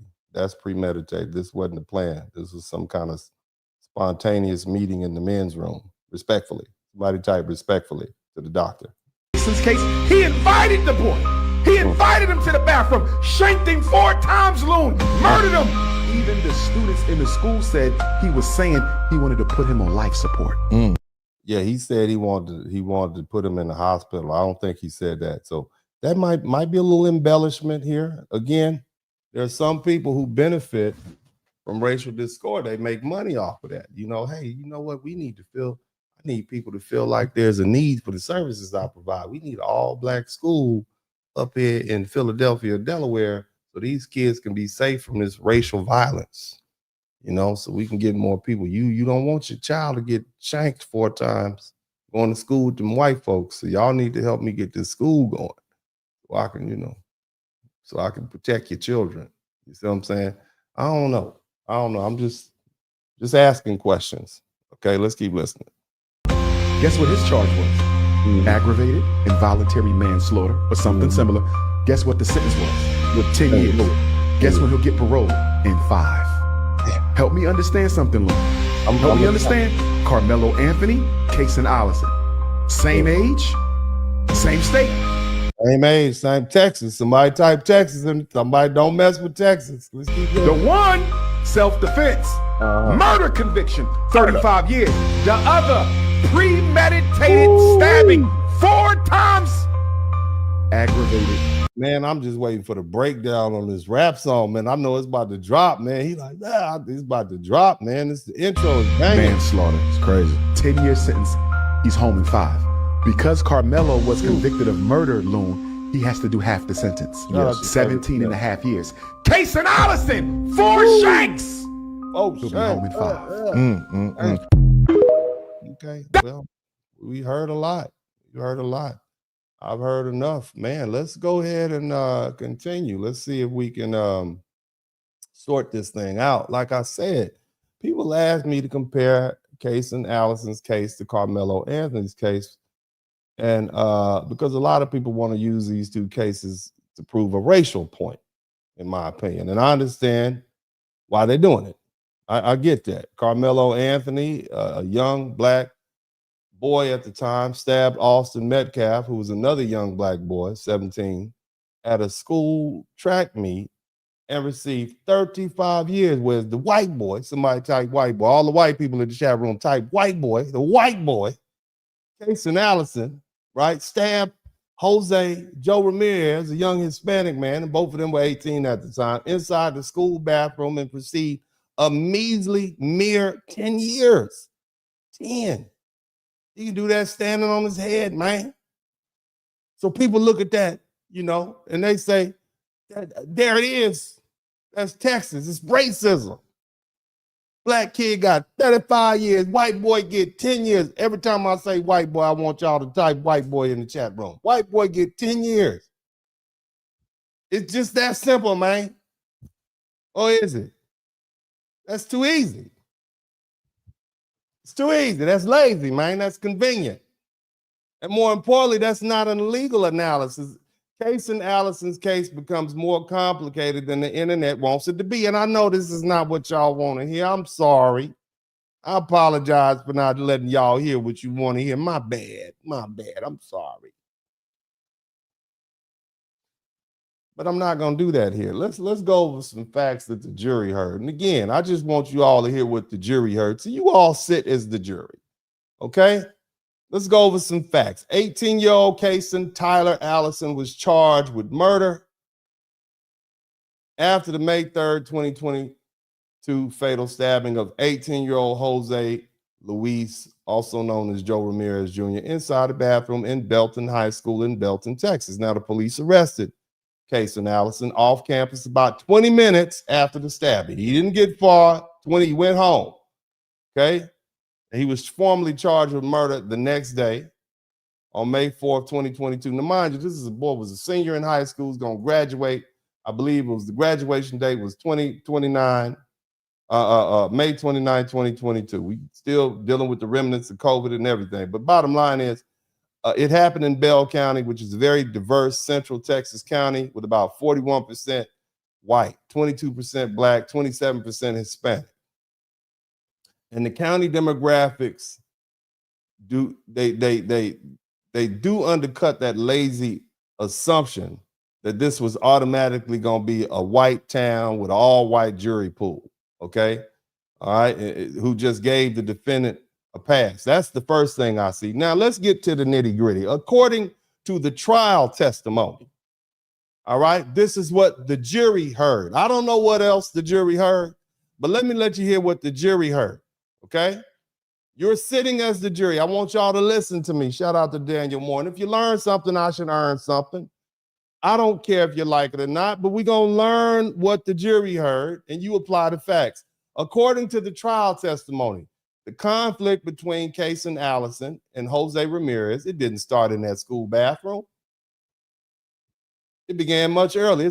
In my understanding, it led up to a situation that happened on prom night. At an after party. You know, you go to the prom, you dance, you go to an after party, which I'm assuming took place in April 2022, because that's when proms usually take place. And that at that after party, there was an argument between Jose and Caysen. And the jury heard testimony that Jose Ramirez, his friends, his friends allegedly pulled a gun on Allison. This is what they heard. The jury heard that his friends or the people he was with pulled a gun on him. Somebody typed pew pew in the chat room. This is what the jury heard. So you mean the victim the victim was with people that pulled guns on the perpetrator? I want you to think about what that does to a person's mindset. Have you ever had a gun pulled on you? You're a high school senior. You're about to graduate at the end of May. You go to prom night after a party, there's a heated argument, and then somebody pulls a strap out on you, or at least you think they do. See, to me, that changes a lot. And that puts fear in your mind of being jumped, shot, or seriously hurt. It's on your mind. And from that point forward, you're not just thinking about a school fight anymore. You're thinking about whether these same people may come back with a gun or jump you. Keep in mind, the young lady said that Joe Jose Ramirez was known for jumping people. So this is in the boy like to fight. That's what they said. Okay, and whether they may be seriously hurt, you know, or whether they may not be able to make it home. This is what this boy is thinking about. And that's you know, even the thought of a gun being pulled on him. Because remember, I want you to think about that. You're allowed to be wrong under the reasonable man standard. You're allowed to be wrong. Okay? So even the thought of a gun, that a gun was pulled on you, right? Maybe it wasn't a gun. Maybe it was a BB gun. I don't know. Right? But even the thought that it was pulled on you, the question did you act as a reasonable person would under the same circumstances moving forward? So when the jury heard testimony that Allison claimed Ramirez and his friends had pulled a gun on him after the party, that wasn't some small detail. They heard that. Now, I hadn't heard that in the national media. Okay, that went directly to his mental state. What was he thinking about at the time when he was in that bathroom? More importantly, would a reasonable man, a reasonable person feel like their life was threatened if somebody pulled a gun on them? Would you think that you could suffer great bodily injury after somebody pulled a gun on you? I think the jury would think so. And the fact that Allison had a gun been pulled on him helps explain why he believed he needed a weapon to protect himself. Because remember, his friend said he never used to carry a weapon before. Does that start? You sitting as the jury. Okay, the jury is hearing this. So if a person believes dangerous force has already been threatened against him in the form of a gun, then it's easy to understand why that person may start thinking in terms of protecting himself from a dangerous force. And that's why this evidence mattered to the jury. So following that incident, Caysen Allison, who had a gun pulled on him, you know, the boy who got 10 years, somebody typed white boy who got 10 years, he later sent a message to his friend saying, bro, bring me a gun. Specifically, he was talking to Madison Barnes, Joe Ramirez's ex-girlfriend, and he said something to her. This is a close friend of Allison, testified that Allison had made, Caysen had made threats against Ramirez before the stabbing. And according to her, Allison said he wanted Joe on life support. This happened after he had the gun pulled on him. So you can imagine, how mad would you be? You talking to your homegirl, who is Joe Ramirez's ex-girlfriend, and it's always a little lady in between all that, and she acting as a go-between, apparently, right? So what did he say? Caysen said he wanted Joe on life support, wanted to stomp his head in, wanted his jaw dangling from his face, wanted him in the hospital. This is what the white boy said. That's powerful evidence. That's he was mad. Now, mind you, this is after the gun was pulled on him, right? So he mad. But see, that's the kind of evidence the prosecutors use to argue intent and anger and motive and premeditated hostility. The jury also heard a Snapchat voice message from Caysen when he said, we finna catch them tomorrow, and then ended up by saying, I'm gonna send him to the hospital. Think about that. Now they had planned to fight afterwards. I want y'all to keep it after school was over. Okay, just keep that in mind. I'm just asking questions. Okay. Now the bathroom incident. All right. The bathroom incident. The jury also heard testimony of Caysen Allison's friend, Chris Biddle, and Allison's friend who was in the bathroom the day of the stab. This is what the jury heard. Okay. This is what the jury heard. This is the evidence presented to them, and this person was cross-examined. There was a plan for Caysen Allison and Joe Ramirez to fight. So the plan was to fight. All right. In anticipation of that fight, apparently Caysen had his knife with him. But it wasn't supposed to happen in the school. Okay. Chris Biddle, who again is Caysen Allison's friend, said they were surprised to run into Ramirez and his friends in the bathroom. Listen to the testimony. Chris Biddle said he and Caysen Allison tried to leave after using the restroom, but Ramirez and his 4 friends, Ramirez and his 4 friends. So you saying it was Ramirez plus 1, 2, 3, 4, 5? I didn't hear that on those TikTok videos. I thought it was a 2-on-2. So you telling me so the jury heard that it was Chris Biddle, who was an eyewitness, said that Caysen Allison and he went into the bathroom. They were surprised. And it was Jose Ramirez and his 4 homeboys in the bathroom. Well, very interesting. Does that change anything for you all? So it's not a 2-on-2. It's a 5-on-2. Now, then according to Chris Biddle, Jose Ramirez punched Caysen. So you mean the victim then took off? Somebody typed took off. He took off on Caysen Allison? And when Chris Biddle tried to step in, he was hit by Josh Rios. This is the testimony that the jury heard.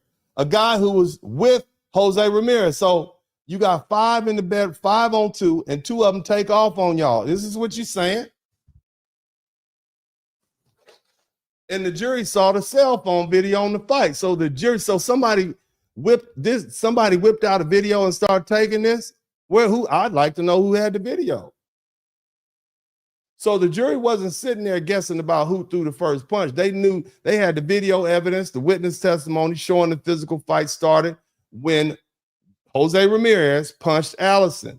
In other words, according to this evidence, Jose Ramirez, who Allison claimed had already pulled, well, not Allison, but he said his friends pulled a pistol, pulled a pew-pew on him, was the aggressor. Somebody typed the aggressor in the chat room and picked the fight with Caysen Allison. And when Caysen Allison and his friend Biddle were trying to leave the bathroom to avoid the confrontation, they stopped them. And see, this is the evidence the jury was presented with. You got 2 young men with a previous history of an ongoing confrontation where the jury had already heard the testimony. One young man allegedly pulled, not him, but I'm saying his friends pulled a pew-pew on him, okay? And then you have another young man having experienced that alleged gun incident, arming himself with a knife. And then when he unexpectedly was confronted in the high school bathroom, even after trying to leave, he got hit in the face, not pushed. He got socked. He got punched. And when his friend tried to break up the fight, he also was attacked. So look at that situation from that standpoint. You're in the bathroom. It's 2 versus 5. Nobody coming to save you. It's not a wide open space. We're not talking about a football field or a track field. We're not talking about a situation where you got 20 witnesses standing around. It's just you and your homeboy against 5 dudes, one of who possibly have already pulled the strap out on you. It doesn't mean Ramirez deserved to die. That's not what I'm saying. Okay, rest in peace, young man. It doesn't mean a knife was a proper response. That's not what I'm saying either. But legally, to the jury, it matters whether the deceased threw the first punch, whether the defendant was blocked from leaving, whether there were multiple people present, whether there was prior tension, whether they had allegedly been a gun involved, and whether the defendant claimed he was trying to protect himself, and whether or not his use of deadly force was reasonable at that moment. Somebody type at that moment. See, when he was trapped in the bathroom with 5 people trying to jump him and his homeboy, who had previously pulled a pew-pew on him in the recent past, that's what the jury had to sort out. Are these facts different than Karmelo Anthony in you all's opinion? I'm just asking. They seem different to me. Seem a little different to me. Okay? I'm just asking questions. Come on, y'all type coon, sell out. Let's get all them words in there. Somebody type coon in the chat room. Yeah. Somebody type bougie in the chat room. Boulay. Let's get all that in there. I'm just giving you what the jury said. Okay, this is what the jury said. This is what they heard. Now, of course, the aftermath was brought up.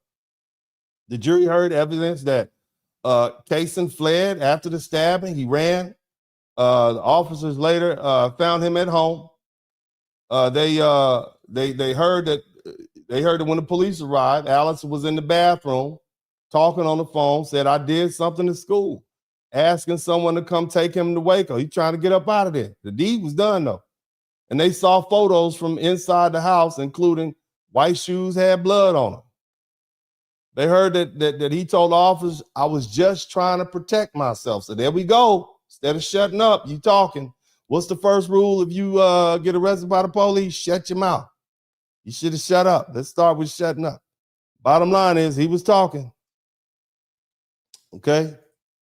But, you know, he had basically admitted he did it. I just tried to, I was just trying to protect myself. And then he heard that the jury heard that he described the knife and told the detectives where they could find it. So he discarded the murder weapon after the incident. Okay. All right. And he told what a weapon was. Right. So that's something similar. You got a confession or at least an admission, like in the Karmelo Anthony case, and you got a murder weapon, right? And witnesses, all right? And again,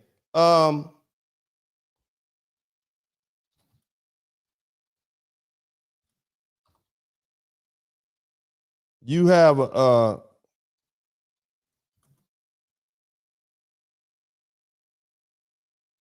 you got some terrible facts for Caysen Allison. These are horrible facts. But the jury still had to decide what crime the state proved beyond a reasonable doubt. And you only got 3 choices. And do these facts apply to these questions? That's the only thing we need to know. Okay? Do the facts apply? Do they prove up these elements? So let's go over it. Okay? Your choices are murder, manslaughter, criminal negligent homicide. Under Texas Penal Code subsection 19.02b1, a person commits murder if he intentionally or knowingly causes the death of an individual. All right? Under subsection 19.02b2, a person commits murder if he intends to cause serious bodily injury and commits an act clearly dangerous to human life that causes the death of an individual. So the state had 2 murder theories they could work with. First, the state could prove that Caysen Allison intentionally or knowingly caused Joe Ramirez's death. Second, the state could prove that Allison intended to cause serious bodily injury and then committed an act clearly dangerous to human life that caused Joe's death. That was relatively easy to do, wasn't it? Because Caysen Allison stabbed Joe Ramirez 4 times. Ain't no question in that. A knife is deadly force. Stabbing somebody multiple times is deadly force. So the argument isn't that Allison didn't use deadly force. He did.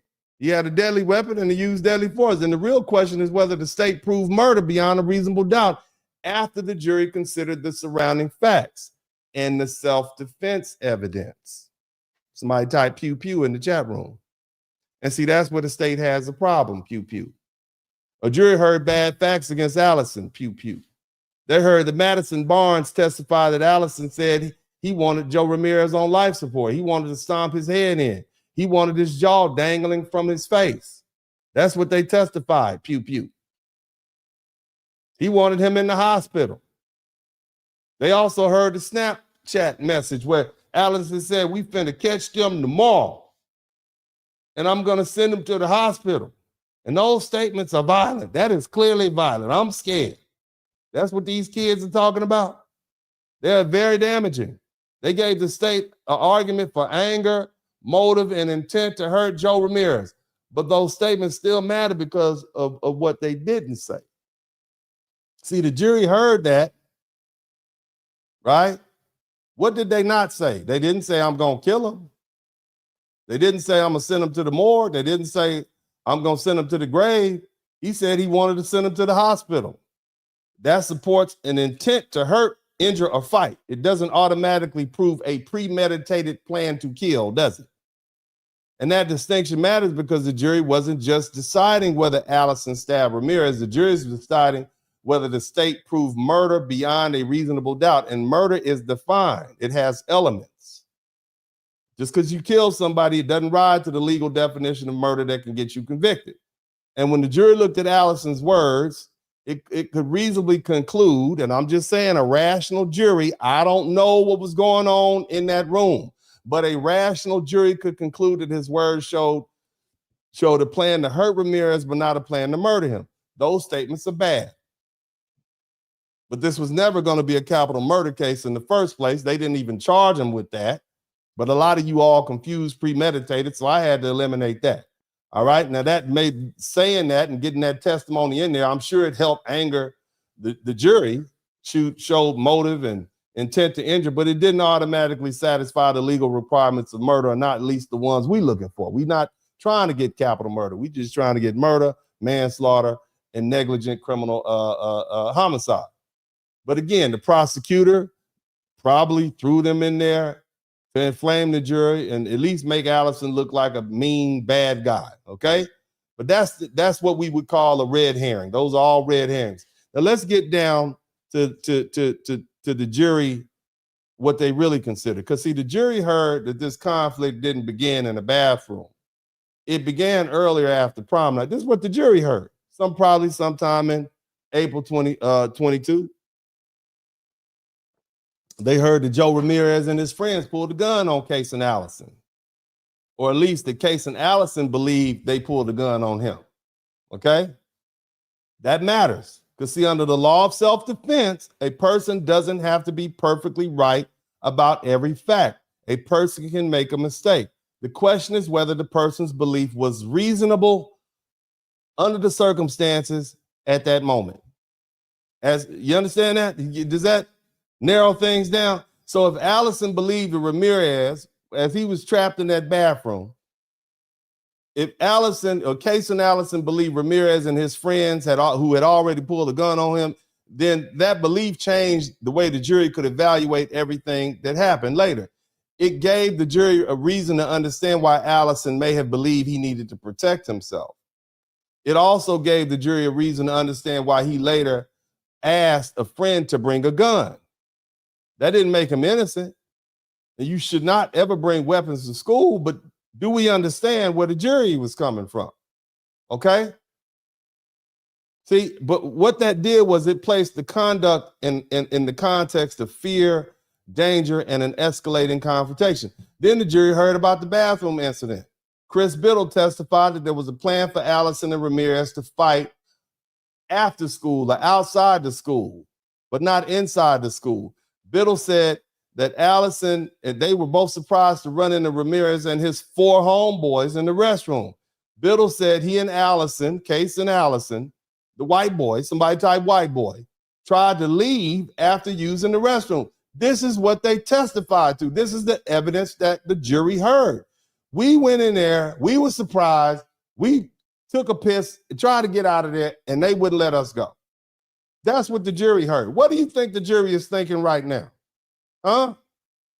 If you're sitting there as a grown juror with common sense, who's the aggressor in this situation? Number one, right?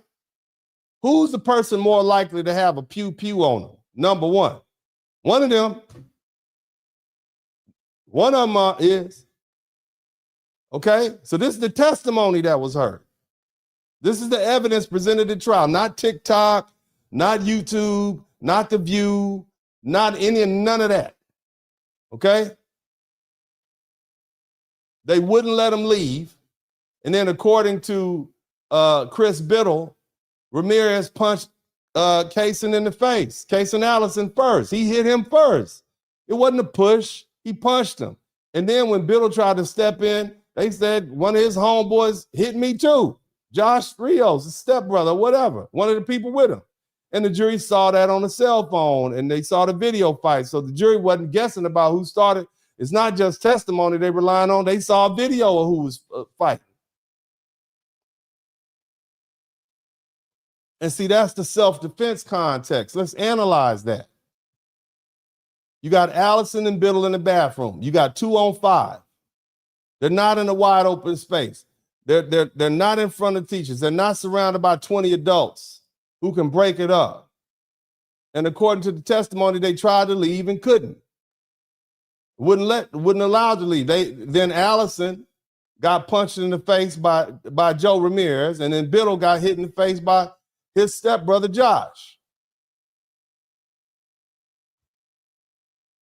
You see? And keep in mind, Allison was fair to believe that one of these people was somebody that pulled a gun on him before. And those facts gave the jury a serious self-defense issue to consider. So when we look at the first murder theory, let's think about this. Intentional or knowing murder, the jury had a basis to reject that. The jury could say, yes, we believe Caysen used deadly force. He stabbed Joe Ramirez. Joe Ramirez died. But we're not convinced beyond a reasonable doubt that this was intentional or knowing murder because Allison may have used deadly force while reasonably believing he needed to defend himself and his friend from the deadly force. So you got the self-defense argument. Yes, it was murder, but there's a defense to that. Even the use of deadly force. If you think the other person has deadly force, or you reasonably believe that the other person has deadly force. Okay, that doesn't mean that the jury fully accepted the self-defense. It didn't. Okay, Allison was convicted, but we got to listen. See, that self-defense evidence was strong enough to create reasonable doubt as to the murder charge. Now let's go to the manslaughter. That's the second murder theory. It also failed for a similar reason. The state had to prove that Allison intended to cause serious bodily injury and committed an act clearly dangerous to human life. Well, actually, that's the second shot at the murder. That's subsection 19.02. So we haven't even got the manslaughter yet. It's two ways they can prove murder. Okay, and so the first way we talked about, this is the second way. The second theory, it failed because, well, let's read the statute under subsection 19.02 B2. The state had to prove that Allison intended to cause serious bodily injury and then committed an act clearly dangerous to human life that caused death. Stabbing someone with a knife, that is clearly dangerous to human life. That's easy, okay? But the state still had to prove the required mental state. And the jury had to consider whether Allison used the knife because he intended to seriously bodily injury or whether he used a deadly knife because he reasonably believed deadly force was necessary under those circumstances because they were about to use it against him. And that's the key point. Deadly force isn't automatically murder if the jury believes the defendant reasonably believed deadly force was necessary to protect himself from deadly force. Somebody type 5-on-2 in the chat room. Somebody type pew pew in the chat room. The jury sitting there in that jury room could have believed Allison's intentional use of the knife and said, yeah, he did it, but still reject the murder because the self-defense evidence created reasonable doubt about the state's murder theory. Again, he didn't have to be perfectly correct. There could have been no gun in there at all, but if he thought it, if he had a reasonable belief to believe, right? If Allison believed Ramirez or any member of that group who had previously pulled a gun on him, if he was outnumbered 5-2, if he was blocked from leaving, if there was no help coming because he trapped in the bathroom, if Ramirez punched him first, if the other friend punched his friend, the jury could conclude that Allison believed deadly force was necessary to protect himself or his friend Chris Biddle. And the jury may have believed that the belief wasn't enough. The jury may have believed that belief was enough to complete the self-defense and defeat the murder, which they did. You see? Self-defense defeated that murder charge, even though there was a knife, because the jury probably believed, well, this guy was reasonable in thinking that they had a gun.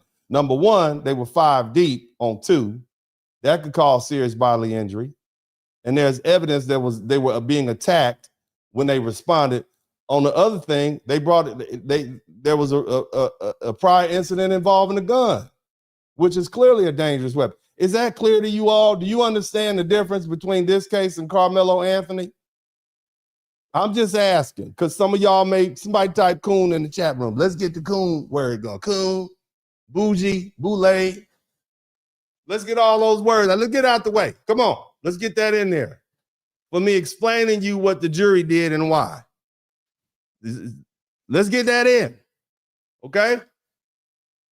Now, let's talk about manslaughter. Under Texas Penal Code, subsection 19.04a, a person commits manslaughter if he recklessly causes the death of an individual.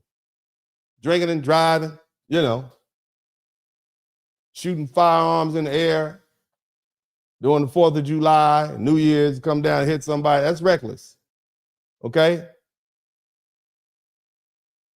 Under the Texas Penal Code, subsection 6.03, a person acts recklessly when he is aware of a substantial, unjustifiable, listen to that word, unjustifiable risk and consciously disregards that risk. Okay, that's how that's defined. Manslaughter doesn't require proof that Allison or Caysen intended to kill Joe Ramirez. You don't have to intend to do it. But it does require proof that Allison knew his actions created a serious risk of death, and he ignored that risk anyway, and that's the key. And the state had to prove Allison was actually aware of that risk of death and consciously disregarded it, which would be easy to do because he stabbed him 4 times. Of course he disregarded that. We don't need to, we know he did it. We know. But here again, the self-defense evidence matter. If the jury believed Allison used deadly force because he thought deadly force was necessary to protect himself or his friend, if he was reasonable to believe that, then the state has a problem proving manslaughter. Why? Because from Caysen Allison's standpoint, the danger may not have looked imaginary or unjustified in that moment.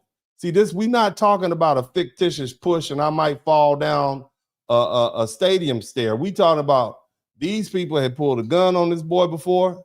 They were actively boxing him upside his head and his friends, and they were 5 deep and they were 2 deep. You understand?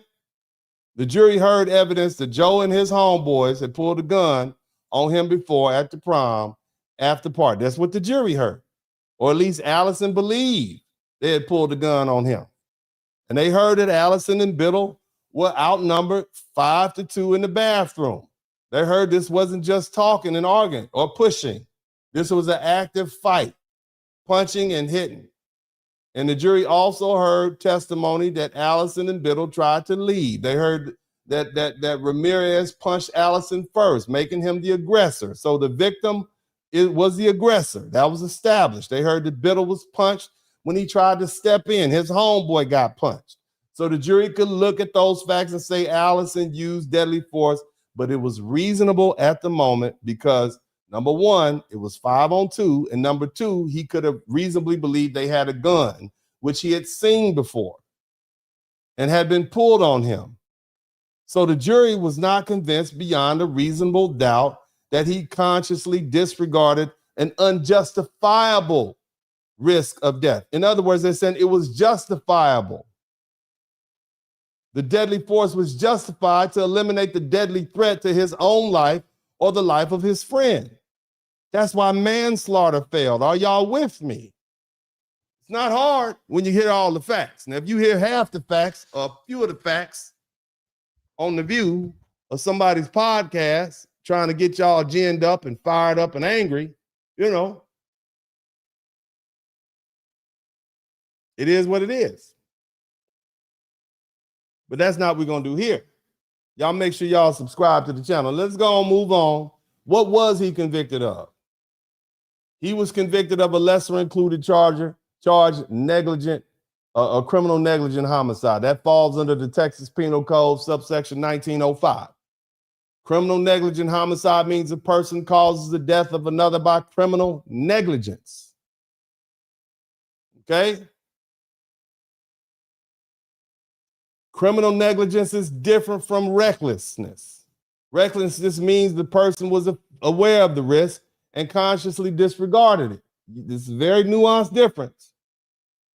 Criminal negligence means, listen very carefully. Criminal negligence means the person should have been aware of the risk, but fail to perceive it. That's ignorance. Someone who's negligent, criminally you're ignorant. Someone who's reckless, they know about it and they do it anyway. Okay, but the most important thing for you all to understand is that that's the middle ground the jury chose. And I want you to put yourself in the mind of this jury. You got a dead boy, a dead young man in the bathroom in your county. Something has to happen. I'm just welcome to tech. Somebody's going to jail, okay? Because this is Texas. You gonna go to jail, even if the law says we're supposed to let you go. That's in the back of their mind. They'll never admit it. I'm just saying, because you got a dead boy. Now, again, the jury never said that Caysen Allison was innocent. Shout out to storyteller. The jury didn't say the stabbing was fully justified. The jury didn't say that Joe Ramirez deserved to die.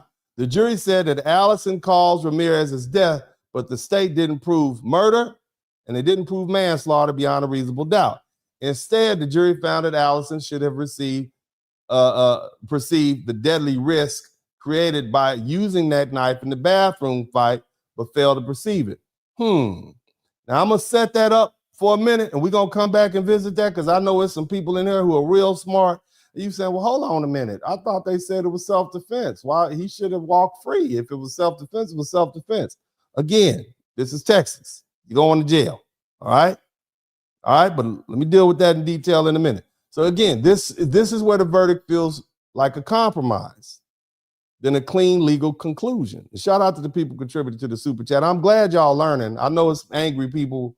You don't want to hear it, but I'm glad you're here. Okay, but let's talk about jury compromises.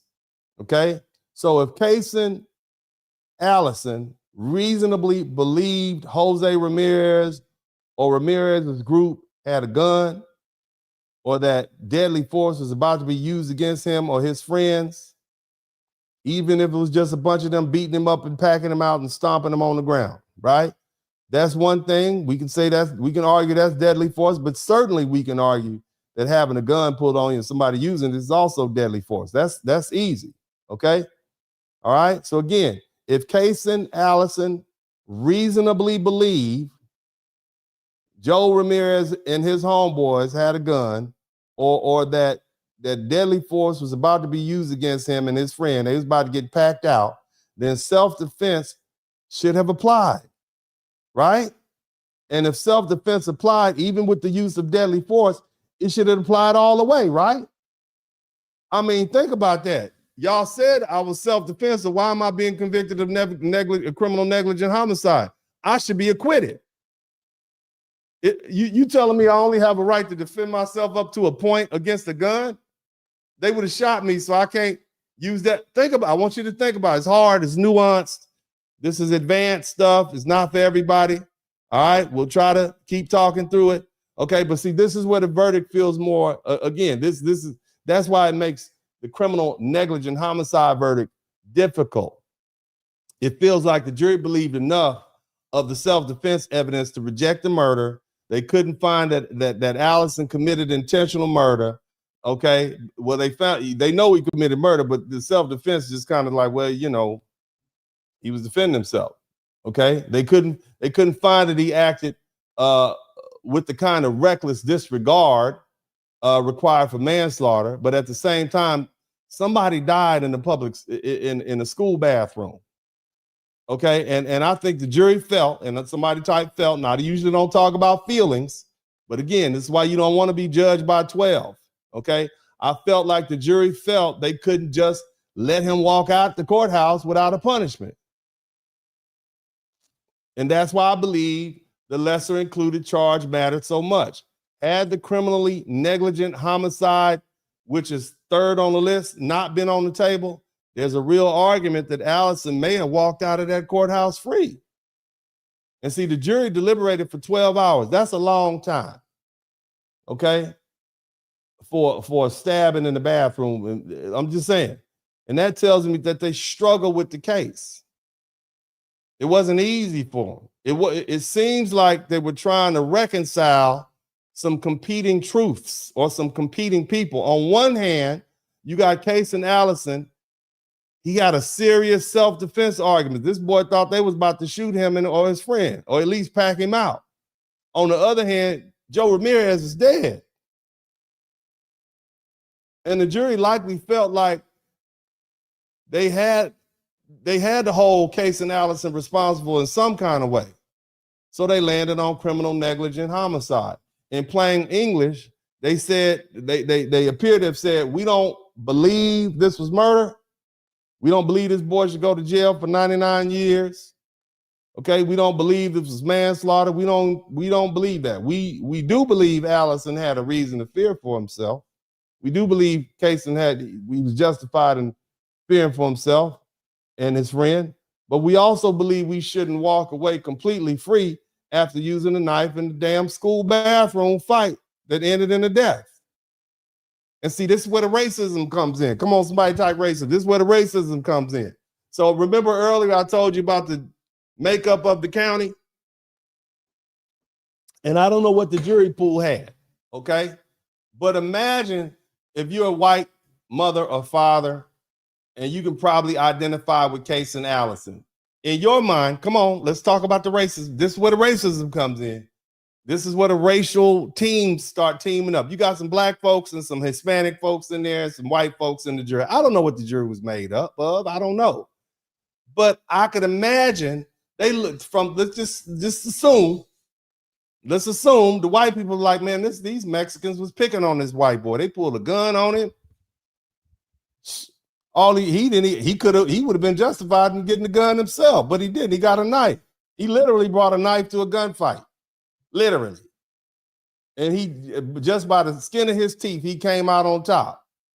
Think about that. Okay? Think about that. And they like, nah, we're not going to convict him of murder, and we're not even going to convict him of manslaughter. We are not doing that. But then on the flip side, you got other people saying, and I'm just playing the racial game because that's what we like to play on the internet, right? We like to play it in real life. So let's say you have some Hispanics in there in the jury room, in the deliberating room, maybe a black person. They like, nah, we ain't gonna let that white boy go free. Nah, he killed somebody. Well, we think it's murder. Nah, it ain't gonna be murder. We not gonna let you convict this white boy, somebody type white. We ain't gonna let you convict him of murder. This is the racism. This is where the racism come in. This is when the team sports come in. And they like, look, we been in here 11 and a half hours, man. That's a long time. They're going back and forth. It's not gonna be murder. We're not gonna let you do him like that. It's not even gonna be manslaughter. We'll give you criminal negligent homicide. So they worked. But how can we do criminal negligent homicide? Either it's self-defense, or how can y'all say it's self-defense and then still convict him of criminal negligent homicide? That don't make sense. Well, that's what you're gonna get. We ain't gonna let this white boy go free. Somebody type white boy in the chat room. That's probably how it went. Okay, that's literally how it went. You got a bunch of people who don't know each other, who've been sitting in the jury pool eating lunch for several days, maybe weeks at that point, and that's how it went down. And so they landed at criminally negligent homicide. And in plain English, like I said, we don't believe this was murder. We don't think it was manslaughter, but we're not gonna let this white boy go free after he didn't stab somebody to death in the goddamn school bathroom. And then here's where it got nasty. Okay, the judge came in at the sentencing. Now in the state of Texas, you could be sentenced by the judge or the jury. Okay, the judge came in at sentencing. Now for y'all who don't know, Karmelo Anthony was sentenced by the jury. The judge sentenced this guy in this case, Caysen. The judge, because the conviction was criminally negligent homicide, the normal punishment range is very low. Okay, I want to shout out to Vibes 6502. Listen now, under Texas law, criminally negligent homicide is a state jail felony. He wouldn't even went to TDC. He wouldn't even be out there. Ordinarily, that means that he's confined in state jail. He'd be right there in his hometown. He'd be there for 180 days and not more than 2 years. Think about that.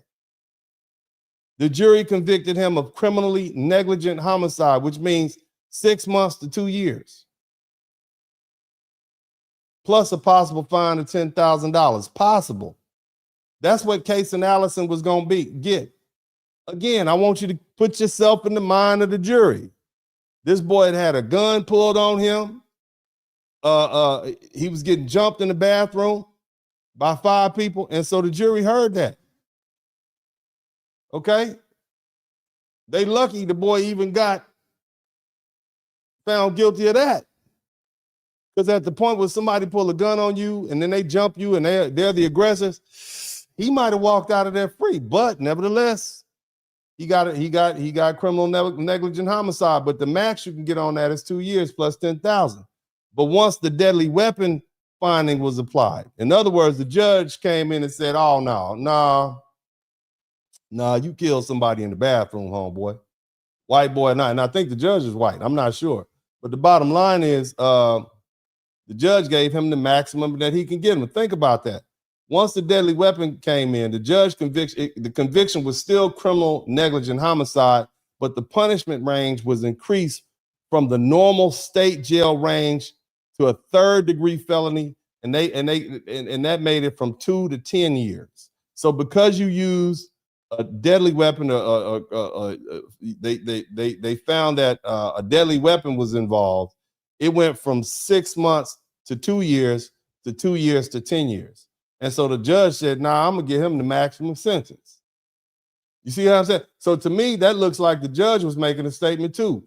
Even if the jury would not call this murder or manslaughter, the court wasn't going to treat a fatal stabbing inside a public school as a minor offense. So the jury reduced the offense, the deadly weapon finding, raised the punishment, and the judge gave him every day available under the enhancement range. Now, based on the facts, and I'm gonna say this again, okay? Based on the facts and what I see, the jury, I'm surprised I'm surprised Caysen Allison didn't walk out acquitted, because in my opinion, he had a self-defense all the way. But, you know, both the judge and the jury wanted to punish him. And in fact, I would say that they went all out. They went out their way to punish him. They literally fought about that in the jury room. And he got the maximum he could get. That's what I'm saying.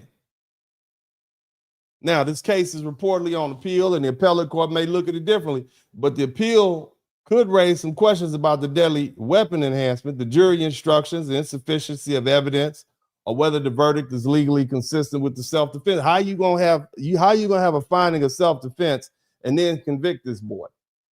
That's what I'm trying to do. How can you say the deadly weapon was justified under the self-defense, but then convict him from negligent homicide, criminal negligent? That doesn't make sense to me. Either it is or it isn't. You can't split the baby, but they did. But I'll say this, if I'm looking at this from a defense lawyer standpoint, and as you all know, I absolutely detest the criminal practice of law. I practice 100% personal injury. That's what I want to do, and that's what I continue to do. Criminal stuff is not mine, but that's why I can give you a fair look at what happened, okay? Because I'm not a criminal defense lawyer. If I was a criminal defense lawyer, I'd say, oh, yeah, you know, the jury got it right, or the jury got it, he should have been acquitted. And if I was a prosecutor, I'd say, no, they should have charged him with murder. I can just call it like I see it. And that's the freedom that I have. That's why I can speak to you all very truthfully about these cases. I'm not biased because it's not going to affect my practice anyway, okay? But again, if we're looking at this from the defendant's or defense counsel standpoint, I don't know that I would want a brand new trial, okay? I don't know if I want one. Because a new trial is a dangerous game. And it creates risk. It's the same game that Karmelo Anthony's people are playing. The state gets another chance. The state may try a case better. A new jury could convict, even give them something higher. And if there's a viable appellate issue, the safer target may be just say, well, we want to challenge this enhancement or some legal error tied to the punishment, rather than trying to open this case and retry the whole thing. That would be dangerous, because as bad as 10 years sound, killing somebody and only getting 10 years in prison, okay, he avoided murder, he avoided manslaughter. That's not a small thing. That's a win. The jury rejected the state's highest theories, the danger of going back that's and getting another jury. It may not do the same thing. All right, but the bottom line is when you hear people say white boy got 10 years, black kid got 35 years, they're skipping the legal analysis. Caysen Allison wasn't convicted of murder. He wasn't convicted of manslaughter. He was convicted of criminally negligent homicide because the jury credited enough of the self-defense evidence to reject the higher offenses while still holding him criminally responsible for Joe Ramirez's death. That's the point. Now, compare that to Karmelo Anthony. Are y'all still with me? Let's compare that to Karmelo Anthony's case, because this was where the two cases separate completely. People want to say Caysen Allison stabbed somebody. He white. He got 10 years. Karmelo Anthony should be able to stab somebody and only get 10 years. That's what they're saying. Okay? So you all are saying it's only a race difference. But see, when you actually look at the facts and the law, these cases are not the same. In Caysen Allison's case, the jury heard evidence of a prior conflict. They heard about a prom night after party. They heard about testimony that Joe Ramirez and his friends, or one of them, or whoever, pulled a gun out on Caysen and he believed the gun was pulled on him.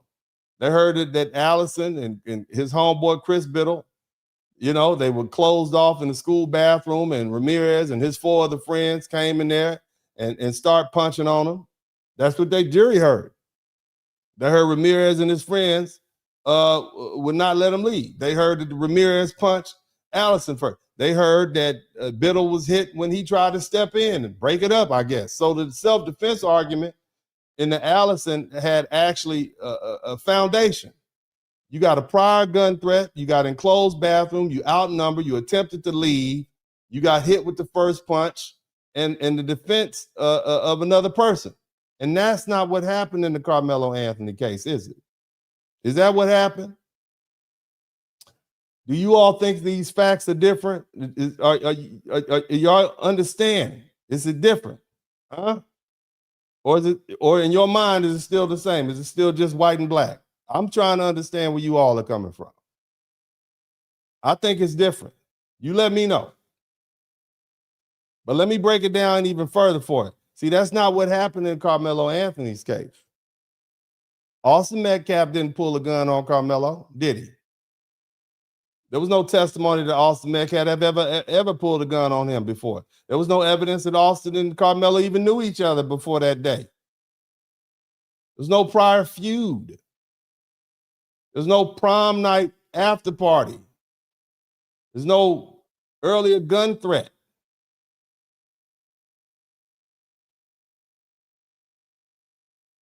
You understand? There was no reason for Karmelo to believe that Austin Metcalf had a gun or a knife on him. There was no reason for him to believe that, according to the jury. Wasn't reasonable.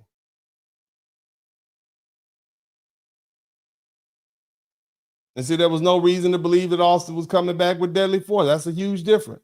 And there's also a major difference in the location circumstance. Think about that. Caysen Allison was in the bathroom. The bathroom is closed off. It's enclosed. It's tight. It isn't wide open space with no adults or supervision to break up a fight or come to anybody's aid. And according to the testimony, Allison and Biddle were outnumbered 5-2, blocked from leaving. In Karmelo Anthony's case, the testimony was that they were at a track meet outside in a stadium environment under a tent during a rain delay. And Karmelo was asked to leave. They wasn't trying to hold him there. That's not the testimony. We know that by the fact that he could have left. He could have left any time. They asked him to leave. We know by the fact that when he ran up out of there after he did the stay, he ran up the stairs and down the stairs. This wasn't a closed-off bathroom with nobody around. There were dozens and dozens of people around. Many of them later came to testify as to what they saw. And that matters because self-defense depends on what a reasonable person would believe was immediately necessary under the circumstances at that moment. And even the physical contact is different. The jury heard testimony that Caysen got socked up. first. And his homeboy got socked up, and there was 5 people in there. There was a 5-on-2. These weren't words. This wasn't just a shove. It wasn't this. It was punching and hitting inside a closed bathroom. In Karmelo Anthony case, the testimony was Austin Metcalf pushed to shove Karmelo after Karmelo was told to leave the tent. There was no testimony that Austin punched Karmelo. There was no testimony that Austin's friend punched Karmelo. There was no testimony that a group of Austin's friends start punching on Karmelo. There was no testimony that Austin or anybody with Austin used or displayed a firearm or any other sort of weapon. That's the legal difference. You don't have to like it. We talk about the evidence that was presented at trial. Deadly force isn't justified just because somebody pushes you. No reasonable person gets shoved and responds by pulling a knife and stabbing somebody in the chest, unless there's some additional facts that makes deadly force immediately necessary, like they themselves had a knife or a gun or some other deadly weapon. In Allison's case, the jury had those additional facts to consider. The prom-night gun incident. Somebody pulled a gun on him.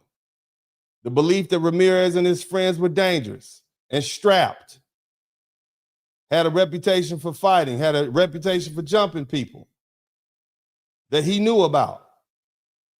They were stuck in the bathroom with these dudes. They were outnumbered. They were blocked from leaving. What would you do? They got hit. They got punched. What you do after you get punched? I'm just asking questions. I'm just asking questions. But in Karmelo Anthony's case, those facts weren't there. And that's why the self-defense analysis is different. And Allison, the jury could say, we understand why he believed dangerous force may have been necessary. They apparently believe he had a valid self-defense claim, which means he should have walked free, in my opinion. Nevertheless, they locked him up anyway, because this is Texas. We put people in jail. The jury felt like he went too far, even though he was protecting himself against a dangerous weapon. Damn. Even though he was outnumbered 5-2, he still went to prison. In Karmelo Anthony's case, the state's argument was that Anthony was under another team's tent, was told to leave, refused to leave, opened or reached into his bag and said something like, touch me and see what happens. Witnesses testified that after Metcalf pushed him, Anthony pulled a knife and stabbed him in the chest. That's why the prosecutors argued you don't get to meet a shove with a stab, especially if you provoke the shove. Reporting also stated that witnesses described Anthony's reaching into the bag and saying, touch me and see what happens before the fatal stabbing. So the difference isn't just race, family. Are y'all getting that yet? Or y'all still believe it's just race? See, the difference is the evidence that was presented to the jury. Not what you all say on TikTok, not what your favorite podcaster says. What presented to the jury. In the Allison case, and we talk about, y'all asked me for this. Y'all kept saying, what about Caysen Allison? Y'all kept at, here you go. In the Caysen Allison case, the jury heard evidence in support of the serious self-defense injury or issue, even though the jury didn't fully acquit him. In Karmelo Anthony, the jury heard evidence that made self-defense very hard to accept because there's no prior gun threat, no prior relationship, no enclosed bathroom, no first punch, no being punched on by a bunch of people, no weapon displayed by Austin Metcalf, and no reasonable basis to believe force was immediately necessary. This is what the jury found. And see, that's why comparing the sentences without comparing the facts is misleading. Y'all have been misled, and I am not going to lie to you. I will not lie to you. Not going to do it. I don't like you all enough to lie to you. I'd have to like you and not want to hurt your feelings to lie to you or want something from it. I don't want nothing from you. Just want you to know. So again, when people say the white kid got 10 years and the black kid got 35 years, they're skipping the most important part.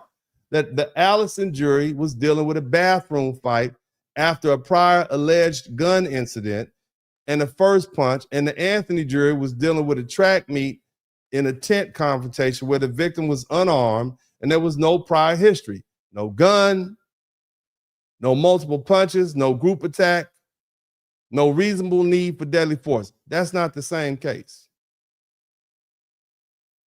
is it?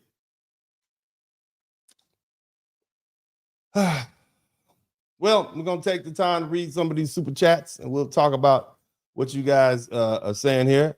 Shout out to Curtis Smith. Basic common sense is advanced and uncommon. Thank you so much. Daniel Moore said, Umar, a.k.a. Jermaine, is going to be quite quiet in a few years himself, a fraud. Let me see here. Big J, to piggyback off my last comment. Let me see, where's your first comment? Did I miss one? Oh, Lord, hold on a minute. Shout out to everybody. Tommy, David, Verbal, thank you so much for your membership. Thank you so much. And also Lush, I can't say that. I can't. Lush 115. Thank you so much. Welcome to the membership, baby. 99 Problem Brilliant. That was the first time I've ever seen someone educate the master troll. Thank you so much, family. He's not a Mexican. Yeah, I'm not a Mexican. I'm not a Mexican. My Spanish is not good enough to be a Mexican. Okay, I know you all want me to try to other me so you can then disregard what I say. But you can't. I'm one of you all. And that's just how it's going to be. And I know that makes you mad, but it is what it is. And you don't have to like it. Okay, so this is your first question. Big J said, I don't disagree with you as far as the law goes, because as a lawyer, you're more knowledgeable than I am in the field. I only disagree with the judge and the prosecution and sentencing. Karmelo should have gotten manslaughter. Yeah, I mean, I don't want to. Yeah, it was in the range. If I was on the jury, I'd have voted for manslaughter if I was on the jury. Okay? He had a range, murder or manslaughter. I would have voted for manslaughter. But again, this is the importance of having your team, your racial team, okay? Because we talked about that. If you had some 3 black jurors in there, they might have held out like, yeah, we know he killed the boy, he need to be punished, but we'll sit here and we'll do manslaughter. But see, here's the thing, brother. Think about this. There's no what if he had upcharged him? You know, and I'd have to talk to some criminal lawyers about that. He could have got manslaughter and still got some more years put on top of it. You see, just like what happened in the Caysen case. You never know. All right? You never really know. But thank you so much. I appreciate that. Let's go on to the next one. Basic common sense is advanced and uncommon. Thank you so much. Umar, I read this one already. Shout out to Daniel Moore. Big J. Okay, so listen. To piggyback off the last question, I still believe he got the charge and harsher sentences because he was black. So much evidence was left out, which is why they rushed to it. Too many flags. But see, here's the problem. The only evidence, just because something is said, it has to be vetted. You can't just say something and think that's automatically going to be admitted in the court. Otherwise, anybody could come up and say anything. Look at all those years we had to deal with those false claims being made about what this man allegedly did 60 years ago to this woman. You see, is that what we want to continue have? Is that what we want? People just can come in and make up anything. We have to vet the facts. We have to screen them. We have to have evidentiary rules. Otherwise, you end up with a problem. Anybody could just come in and say anything, and the next thing you know, people are going to jail and losing their fortunes just on the strength of what somebody said, and it could get really bad. So that's why we do that. That's why we vet the information. That's why we have the rules of evidence. But thank you so much. Let's go on to Weather Mark Outdoors. I'm pretty sure Allison brandished the knife before stabbing Ramirez, not hiding and ambushing Ramirez he saw and still proceeded to punch him. I'm pretty sure Allison, I don't know. I think according to the witnesses, and I'm talking about Brittle, He got punched, and then he pulled his knife out and he stabbed him in the ribs, punched him in the lung, and sliced him across the chest. That's what the evidence shows. I don't know what happened. You can speculate, but this is what the testimony said. And I'm going to limit my diagnosis and my assessment to what the jury heard, because my only question is whether a rational jury could come to this conclusion. And if we limit ourselves to that, then we throw out all the sensationalism. All right. And then we begin to see the consistency in the judicial system. I'm not going to sit here and second guess the jury unless there's some overt reason for racial bias. I'm not going to do it. I'm just not going to do it, because you'll stress yourself out doing this. Too many cases going on around America, and you just stress yourself out. Sit on jury duty and you'll see what I mean. You explained to the Corley brother, thank you. Can't sideway eye. They can't sideway eye. Thank you so much. I appreciate you. My man, Fuquan DTM, thank you for the $10 super sticker. Also, please do a show comparing the Karmelo Anthony versus Michael Drazier case. What is Michael Drazier? What is that? Is that another? Why y'all keep asking me through these cases? I done told y'all 100 times, I don't want to do criminal law. I want to practice personal injury. I want y'all to leave me alone. I know, I get it. Y'all finally found a lawyer to tell you the truth. It's like when you find a mechanic that actually fixes your car and charges you a fair price, y'all just keep going back to them. When you can finally find a barber that can give you that good line, you know what I'm saying? That's what y'all did. Don't abuse me. I'm not going to have y'all out here abusing me. Why don't y'all go somewhere? Where's the lead attorney at? Somebody type lead attorney. Tell him to do some of this. Okay? Y'all need to leave me alone. I want to talk about history. I've been meaning to talk about the World Cup. I want to talk about some stuff like that. Fun stuff. I can crack jokes, be funny. Can't really crack jokes with this stuff because kids are dying. So it's not fun. I'm not enjoying this. I'm just doing this because y'all keep harassing me. Okay. What's the Drazier? Who is that? Karmelo Anthony versus the Michael Drazier Drake. I don't know about this case. The case years after reviewing, Willie D totally contradicted after reviewing the Drazier. I don't know that case. But anyway, I'm gonna go ahead and read on the next super chat. Shout out to my man Mark the Freelance. Thank you so much, brother. I appreciate you for that. Who else we got in here? How do you say the devil is in the detail in legalese? Lots of love from Cali. How do I say the devil? Damn, let me see. How I would say in the course of your review, of any contract or agreement engaged in between you and other sophisticated parties, it would be wise to partake in the individualization and analysis of the separate segregated parts, which are oftentimes or possibly overlooked and regarded because those can be the most pertinent, important, and persuasive sections, and bring forth the greatest requirement for analysis in the event this matter ends in litigation or conflict. Something like that. I would have to say it like that, but that's pretty much what I would go with. Shout out to you, Charlie. Why don't ask me no tough questions. I'm tired. I've been here for 2-3 hours. I'm gonna send you a bill. You're gonna get a bill. Wherever, I'm gonna find your email and send you a bill for that. But anyway, thank you, Challenger. Also, let me see here. Elegant Bird. Keep educating these folks, Mr. Red. Mr. Red, that's right. Thank you so much. Appreciate you, baby. Fuquan, thank you again, bro. Always good to see you. Thank you for correcting me. Great insight, assessment. Thank you, Weathermark. Appreciate you. And who else we have in here? Reading the New York Post today, they were showing images of teens dancing with knives in support of Karmelo. How would this affect this appeal? I mean, no, all this sensationalism. I mean, these people want Americans to fight it out. They want to be able to put cameras on it. They want conflict. You see, and you have, and look, as Americans, you have to understand that there, as I said, there are a lot of people who don't like us, both foreign and domestic. And when you get to the point where you get sophisticated enough and you realize that this is the only place we have to go, nobody else wants us. Okay, I'm pretty sure that you all have figured out that they don't want to. They like to come over here and, take over our fast food restaurants, according to these Europeans who've been hanging out here for the World Cup.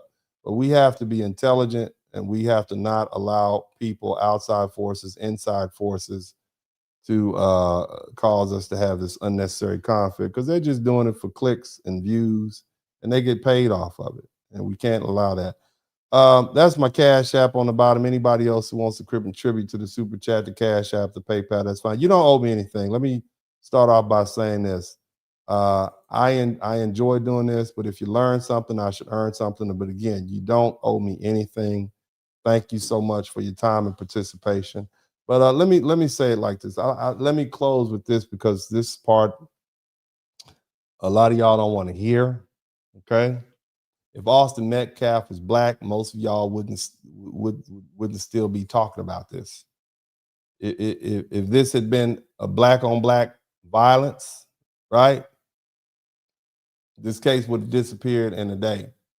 Okay. And that outrage isn't really about justice. It's about race. It's about spectacle and people using dead children to score points in America's racial combat. Now, some of your arena, I should say, but some of you all don't believe me.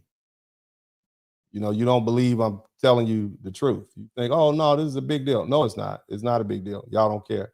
Let me show you how I know you don't care. I want you to listen to this.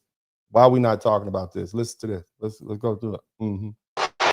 This was supposed to be a joyous time. Neighbors say many people had gathered to celebrate Juneteenth when things took a violent turn. Surveillance video capturing what appears to be a barrage of gunfire. Shortly after, you see people running for cover. Chicago police were called to 95th and Princeton after a mass shooting around 11. Somebody type mass shooting in the chat room. Mass shooting. How many people were shot? Friday night in the city's Princeton Park neighborhood. At least 13 people were injured. 244 West 95th Street. I need crowd control. Chicago police say a red SUV pulled up to a large crowd. Investigators say 2 suspects began shooting from inside the car. 39 people were shot in Chicago. 8 of them died all at once. This is what we're dealing with. Before taking off. There's approximately 25 shell casings, both rifle and pistol rounds, from 243 West 95th all the way to the end of the block. The victims' ages range from 17 to 47 years old. Black Lives Matter. Killed this weekend in Chicago, okay? On Juneteenth. The Juneteenth weekend, the Juneteenth weekend where we're supposed to be celebrating us. Yeah, yeah. Type Black Lives Matter in the chat room. 48 people shot, 8 killed. How y'all expect other races to give a fuck about us if this is what we family friendly continue to do to us? Ain't nobody mad, ain't no outrage, ain't nobody making no videos about it. It's just like normal behavior, okay? But I've seen 1,700 posts and repost about Karmelo getting a new trial, defense team or whatever. You see what I'm saying? Make it make sense. Y'all don't give a fuck about y'all, okay? Stop screaming that shit, okay? Black people do not care about black. Princeton Park neighborhood, Juneteenth, around 11.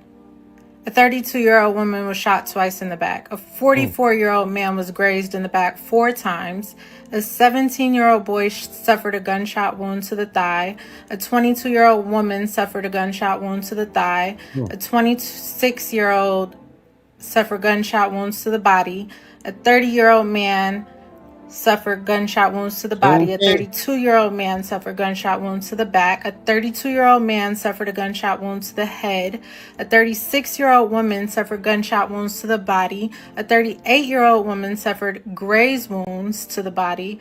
47-year-old man suffered a gunshot wound to the knee. And an unknown age suffered gunshot wounds to the body.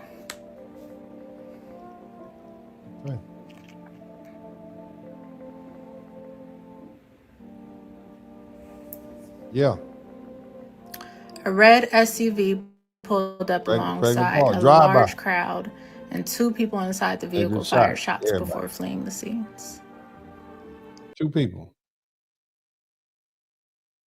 Black Lives Matter. Austin Metcalf situation, you know, stuff happens, but you know, over this Juneteenth weekend where we commemorate the release of the final enslaved people out of Galveston, Texas, something happened in Chicago on the South Side that nobody seems to be talking about for whatever reason. Yeah, that's right. A mass shooting took place over Juneteenth weekend. But I guess everybody been too caught up talking about this Karmelo Anthony, Austin Metcalf situation, a situation between 2 teenage boys, and that y'all done put the race narrative on. Y'all done straight up ignore the fact that some niggas in the hood, family friendly, sir. Watch the N-word. in the south side of Chicago, pulled up, did a drive-by with them switches, let that thing ring, rah, let the whole clip loose, 100 cases on the ground. They found 100 rounds on the ground after 12 people got hit in the hood, in a black neighborhood in Chicago, a liberal city with that black mayor, and I don't hear no fuss about it. I don't see nobody on TikTok making dissertations. Of course, everybody talking about the Karmelo Anthony, Austin Metcalf situation, because it's gonna make you some money on TikTok,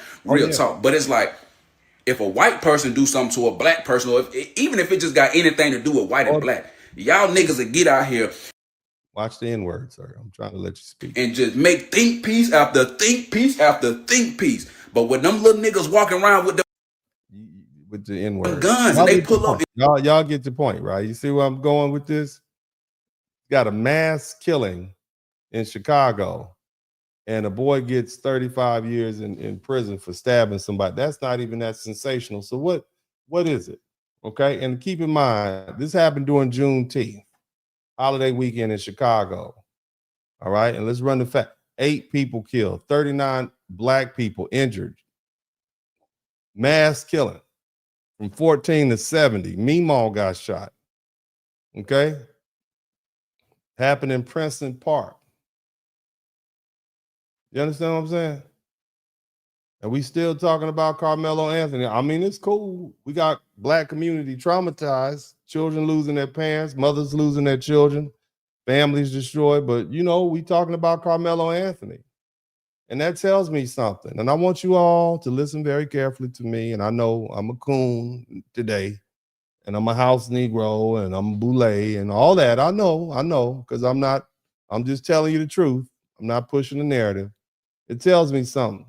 It tells me that a lot of people don't really care. A lot of black people don't really care about black people being murdered.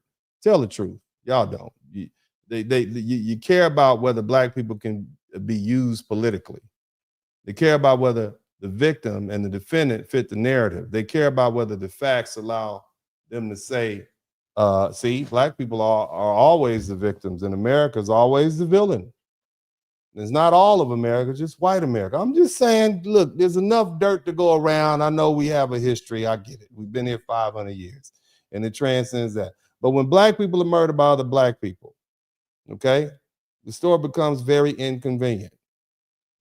It doesn't help the narrative. It doesn't help fundraising. It doesn't help the political movement, okay?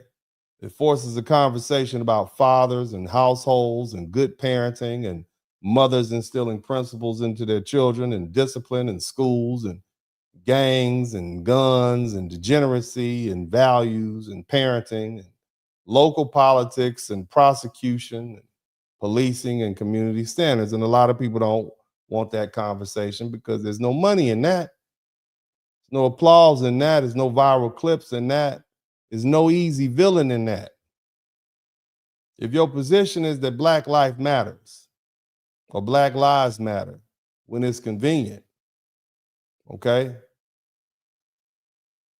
Black life has to matter when the person who took that life isn't white or Hispanic or Asian or Arab or whatever. Black life has to matter when there's no clean political enemy. Black life has to matter when there's no clean racial enemy or opponent. Black life has to matter when the murder happened in Chicago along with Texas. Because see, black life has to matter when the death doesn't give you a simple talking point about racism. If black life only matters when a white person takes it, then black life doesn't really matter to you, does it? What matters is white guilt. What matters is leverage. Political leverage matters to you. Media attention matters to you. But black life doesn't matter to you. That's not love, that's exploitation. Now, let me be clear. I'm not saying that American justice system has always been fair to black people. I'm not saying that, it hasn't. And I'm not saying racism doesn't exist in policing and prosecution and sentencing or jury decision making. I'm not saying that. It does. But being a victim has just become too convenient and too profitable for too many people. It allows people to explain away all of their bad decisions, every destructive behavior, every broken household, every criminal act, every missed opportunity. It's somebody else's fault. I mean, when I say victimhood, okay, makes people lazy, I'm not talking about work ethic. Black people work hard. You know, black people built this country. We still working hard. I'm not talking about laziness like that. I'm talking about accountability. I'm talking about laziness and self-correction. I'm talking about laziness when it comes to discipline, laziness and personal responsibility. And we weren't always like that. I'm talking about laziness and family responsibility, laziness and expectation that we owe something to ourselves, our children, and our communities. Because if everything is oppression, then there's nothing that's your fault. If every bad outcome is racism, then you never have to ask, what did I do wrong? If every failure is the system didn't do me right, then you never have to change your behavior, do you? And that's not liberation. That's bondage with better language. We can fight racism and still tell the truth about ourselves, can't we?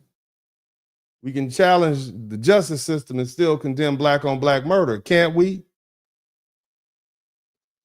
We can criticize unfair sentencing and still say Karmelo Anthony was responsible for his conduct. We can demand equal treatment and still demand accountability from those within our own community. I think that's fair. And those things aren't contradictions. That's just maturity. So don't tell me this is all about justice if you can ignore 39 people getting shot, 9 people dying in Chicago, but then obsess about Karmelo Anthony. Don't tell me this is about black life, because you would be a liar. And I don't like liars.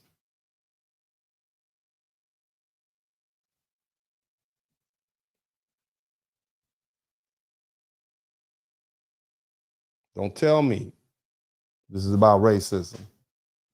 And we've been silent about communities destroying ourselves from within. The truth is, Black life matters only when white people take it. Black life matters only when police take it. Black life matters when prosecutors devalue it. But Black life also should matter when Black people take it. Black life matters in Chicago. Black life matters in South Dallas. Black life matters in Houston. Black life matters in Memphis, in Baltimore. See, Black life should matter even though there's no camera and no protest and no national show, no celebrity posts and no political benefit. That's the standard. And if Austin Metcalf was Black, most of y'all wouldn't even know his name.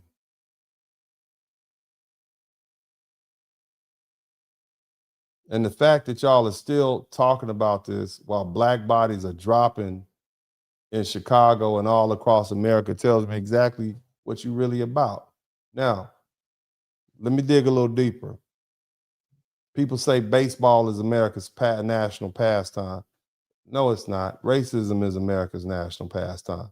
All of y'all in here, black, white, Hispanic, everybody.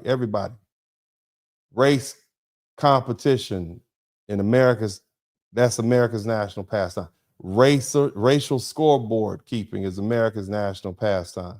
This country has always turned race into a game, and every major tragedy gets pulled back into that arena. That's what's happening with Karmelo Anthony and Austin Metcalf and Caysen Allison.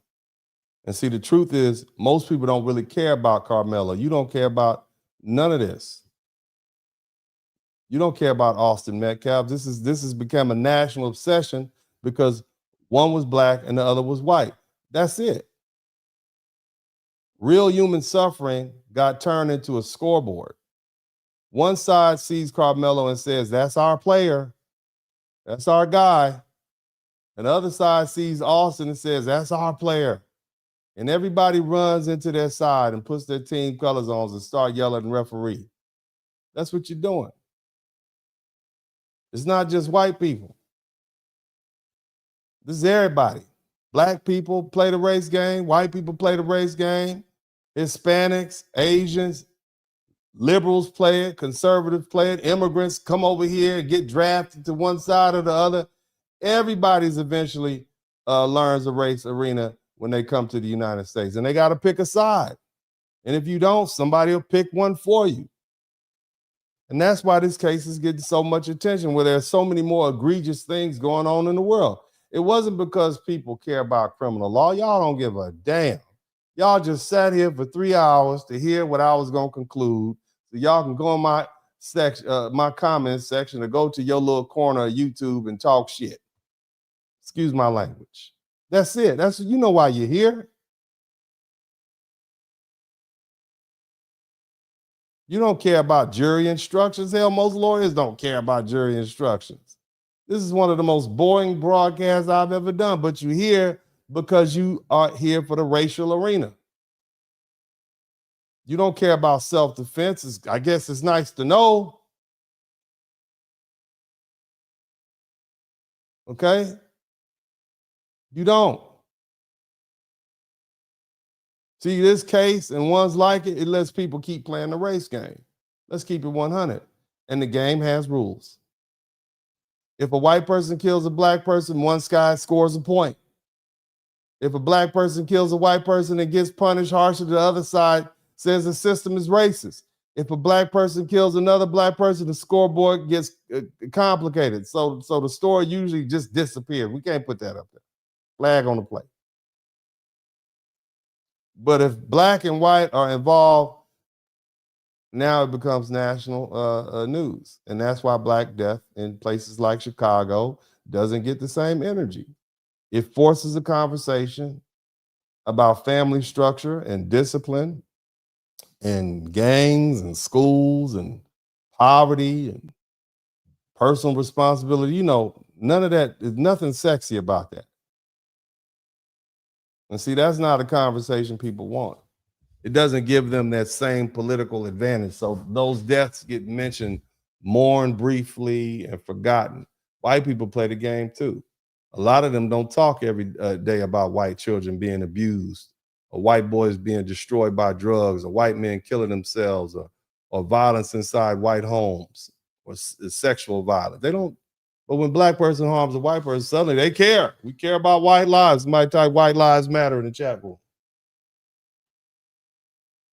White lives matter. Let's get that in there tonight. But they care because now it fits the racial scoreboard. So let's just have an honest conversation. Let's stop pretending one side is pure. Because both sides use dead bodies as evidence in the race trial. They're always trying to win. And that's why people stop caring about right and wrong. That's why black people don't. You care about the scoreboard. That's why you see all these horrible things, whether we talk about George Floyd, your team won. Woo! And you see is people using Austin Metcalf, using AI like they're peeing on his grave.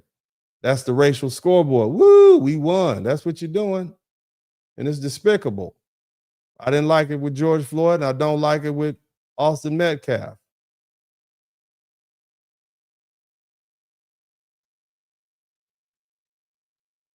Y'all care about who went viral. They care about who exposed the other side's hypocrisy. But nobody stops long enough to say, a young man is dead. Nobody stops long enough to say, another young man's life is destroyed. Nobody stops long enough to say, two families will never be the same. Once race becomes a sport, truth becomes optional. And once race becomes a game, dead people become symbols. And once race becomes entertainment, nobody has to be honest anymore. And that's where that's what we're seeing with Karmelo Anthony and Caysen Allison. Some people don't care whether he committed murder. They don't care. Y'all don't care. You only care that he was black or white. You don't even care whether Austin Metcalf was wrong or right. You don't care. You only care if he was white and killed by a black defendant. They don't care about the law. They don't care about the evidence, the verdict, or the sentence. They care about how the case can be used. And that is the ugly truth. That is the cold, hard truth. Race has always been a sport in America. Sometimes the arena was the auction block. Sometimes it was a plantation. Sometimes it was the courtroom or the boardroom. Sometimes it's a schoolhouse. Sometimes it's a boxing ring. Sometimes it's a football field. And now it's the internet. Different arena, same game. And the tragedy is that people are so addicted to the game, they don't want it to end. And they say they want healing, but they don't act like it. They say they want justice, but they only want the truth that helps their team.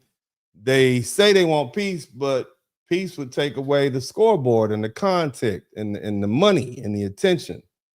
And that's why they won't let it go. And while everybody's playing the game, real people are dying. Real families are grieving. Real children are being buried. Real victims are gone forever. And none of that seems to matter as much as winning the next racial argument, does it? And that's why this case bothers me so much. That's why I don't like talking about it. Not because race can't be discussed. Race is always in the room in America, but if race is the only thing you can see, then you're blind to the facts. If the only question you ask is, did our team win? And you're not seeking justice, you're watching the game. And I'm tired of the game.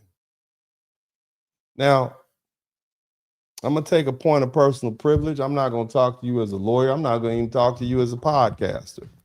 I'm going to talk to you as a father. And as a father, I need to say this.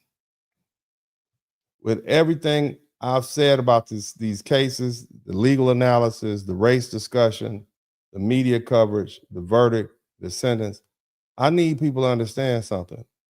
I truly did not want to get involved in this case. For the year and a half, I had nothing to say about it.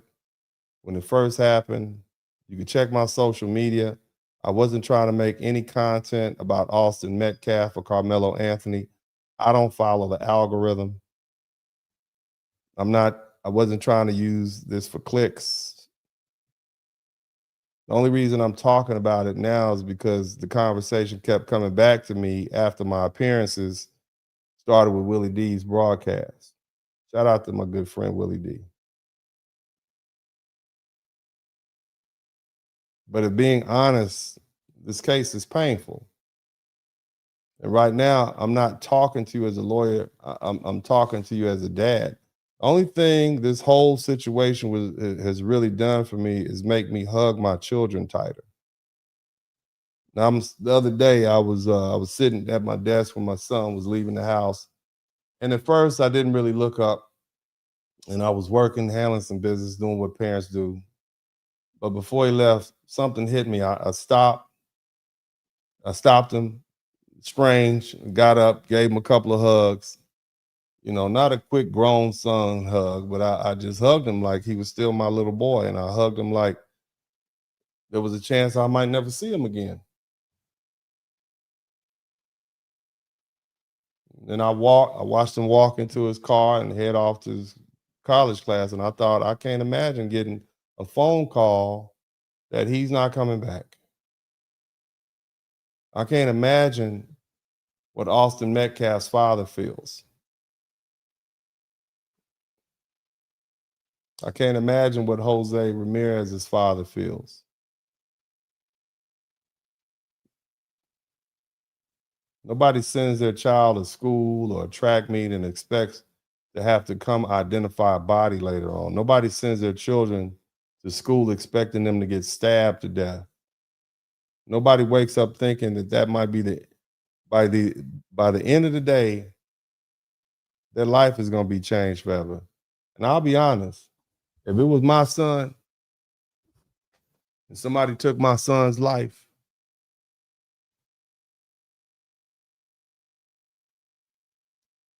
prison wouldn't feel like enough punishment for them. A prison sentence wouldn't feel like enough punishment for them. A courtroom wouldn't feel like enough justice. You may not like what I'm saying, but I am a father. And I'm not going to pretend I'd be calm and philosophical about it. And that's why, in one very real sense, Karmelo Anthony got off light, and so did Caysen Allison. Both of them boys are still alive. They can still breathe and eat and talk and grow older. Austin Metcalf and Joseph Ramirez, they can't. They received the ultimate punishment. Whatever you think their behavior was, they were punished. They don't get parole. They don't get an appeal. They don't get a second chance to rethink their action. They don't even get to go home. I'm not going to pretend that Karmelo Anthony's family is not suffering. Same goes for Caysen Allison's family. I'm sure they are. People grieve in different ways. Some people are making a big deal about the fact that they didn't go to the sentencing hearing. Maybe they just couldn't take it.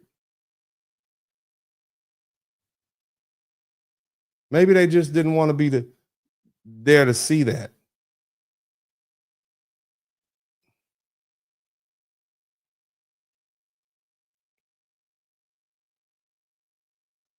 It's not the same as death. I'm not equating the two. Two boys go to prison, two boys go to the funeral home and the graveyard. But they're losing the son too, just in a different way. They're losing the son and he's going behind those prison walls for years. Maybe 17 years, maybe 35 years. There's no guarantee he'll get parole. There's no guarantee the prison won't do him in. His parents will visit him, maybe. They may talk to him through the glass. They'll watch him grow up behind bars. They'll ask how he's doing. And he may say, I'm good. But there's more underneath that. They may see the tattoos appear. They may see his face. They may see how prison has hardened their little boy in ways that they can't control. That's a loss too. So when people turn into this racial game, a political game, a social media argument, they forget that parents on both sides have had their lives destroyed. One family or one set of families lost a son or sons to death. Another family lost a son to prison. Those aren't the same. They're both painful. And I wouldn't want to trade places with either one of them. I wouldn't want to be Austin Metcalf's father. I wouldn't want to be Karmelo Anthony's father. And I ask you all on my page to give them both grace. I know there's been harsh words passed and perhaps bad decisions, but I ask you all to give them grace.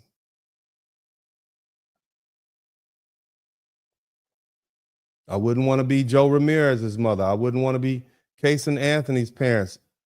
I wouldn't want to be any parent whose child is either dead or locked away because of one violent moment that can never be undone. Please give these people grace. Somebody type grace in the chat room.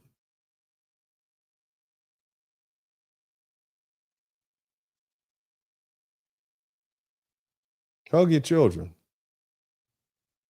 Look up when they walk into the room. Stop what you're doing. Pay attention to your children. Don't treat them like their presence is like it's guaranteed. Don't assume you'll always have another chance. The angel of death comes and visits us all, and sometimes we all have to deal with unfortune or misfortune. So don't assume the next goodbye is just another goodbye. See you later.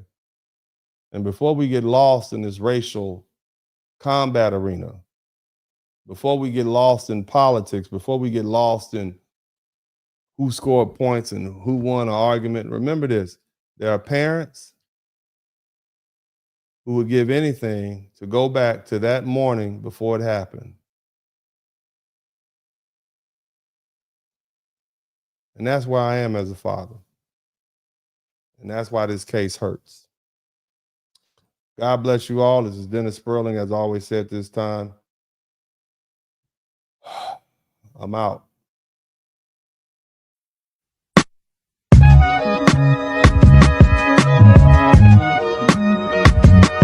Dennis Spurling Podcast. Hit the like button, subscribe.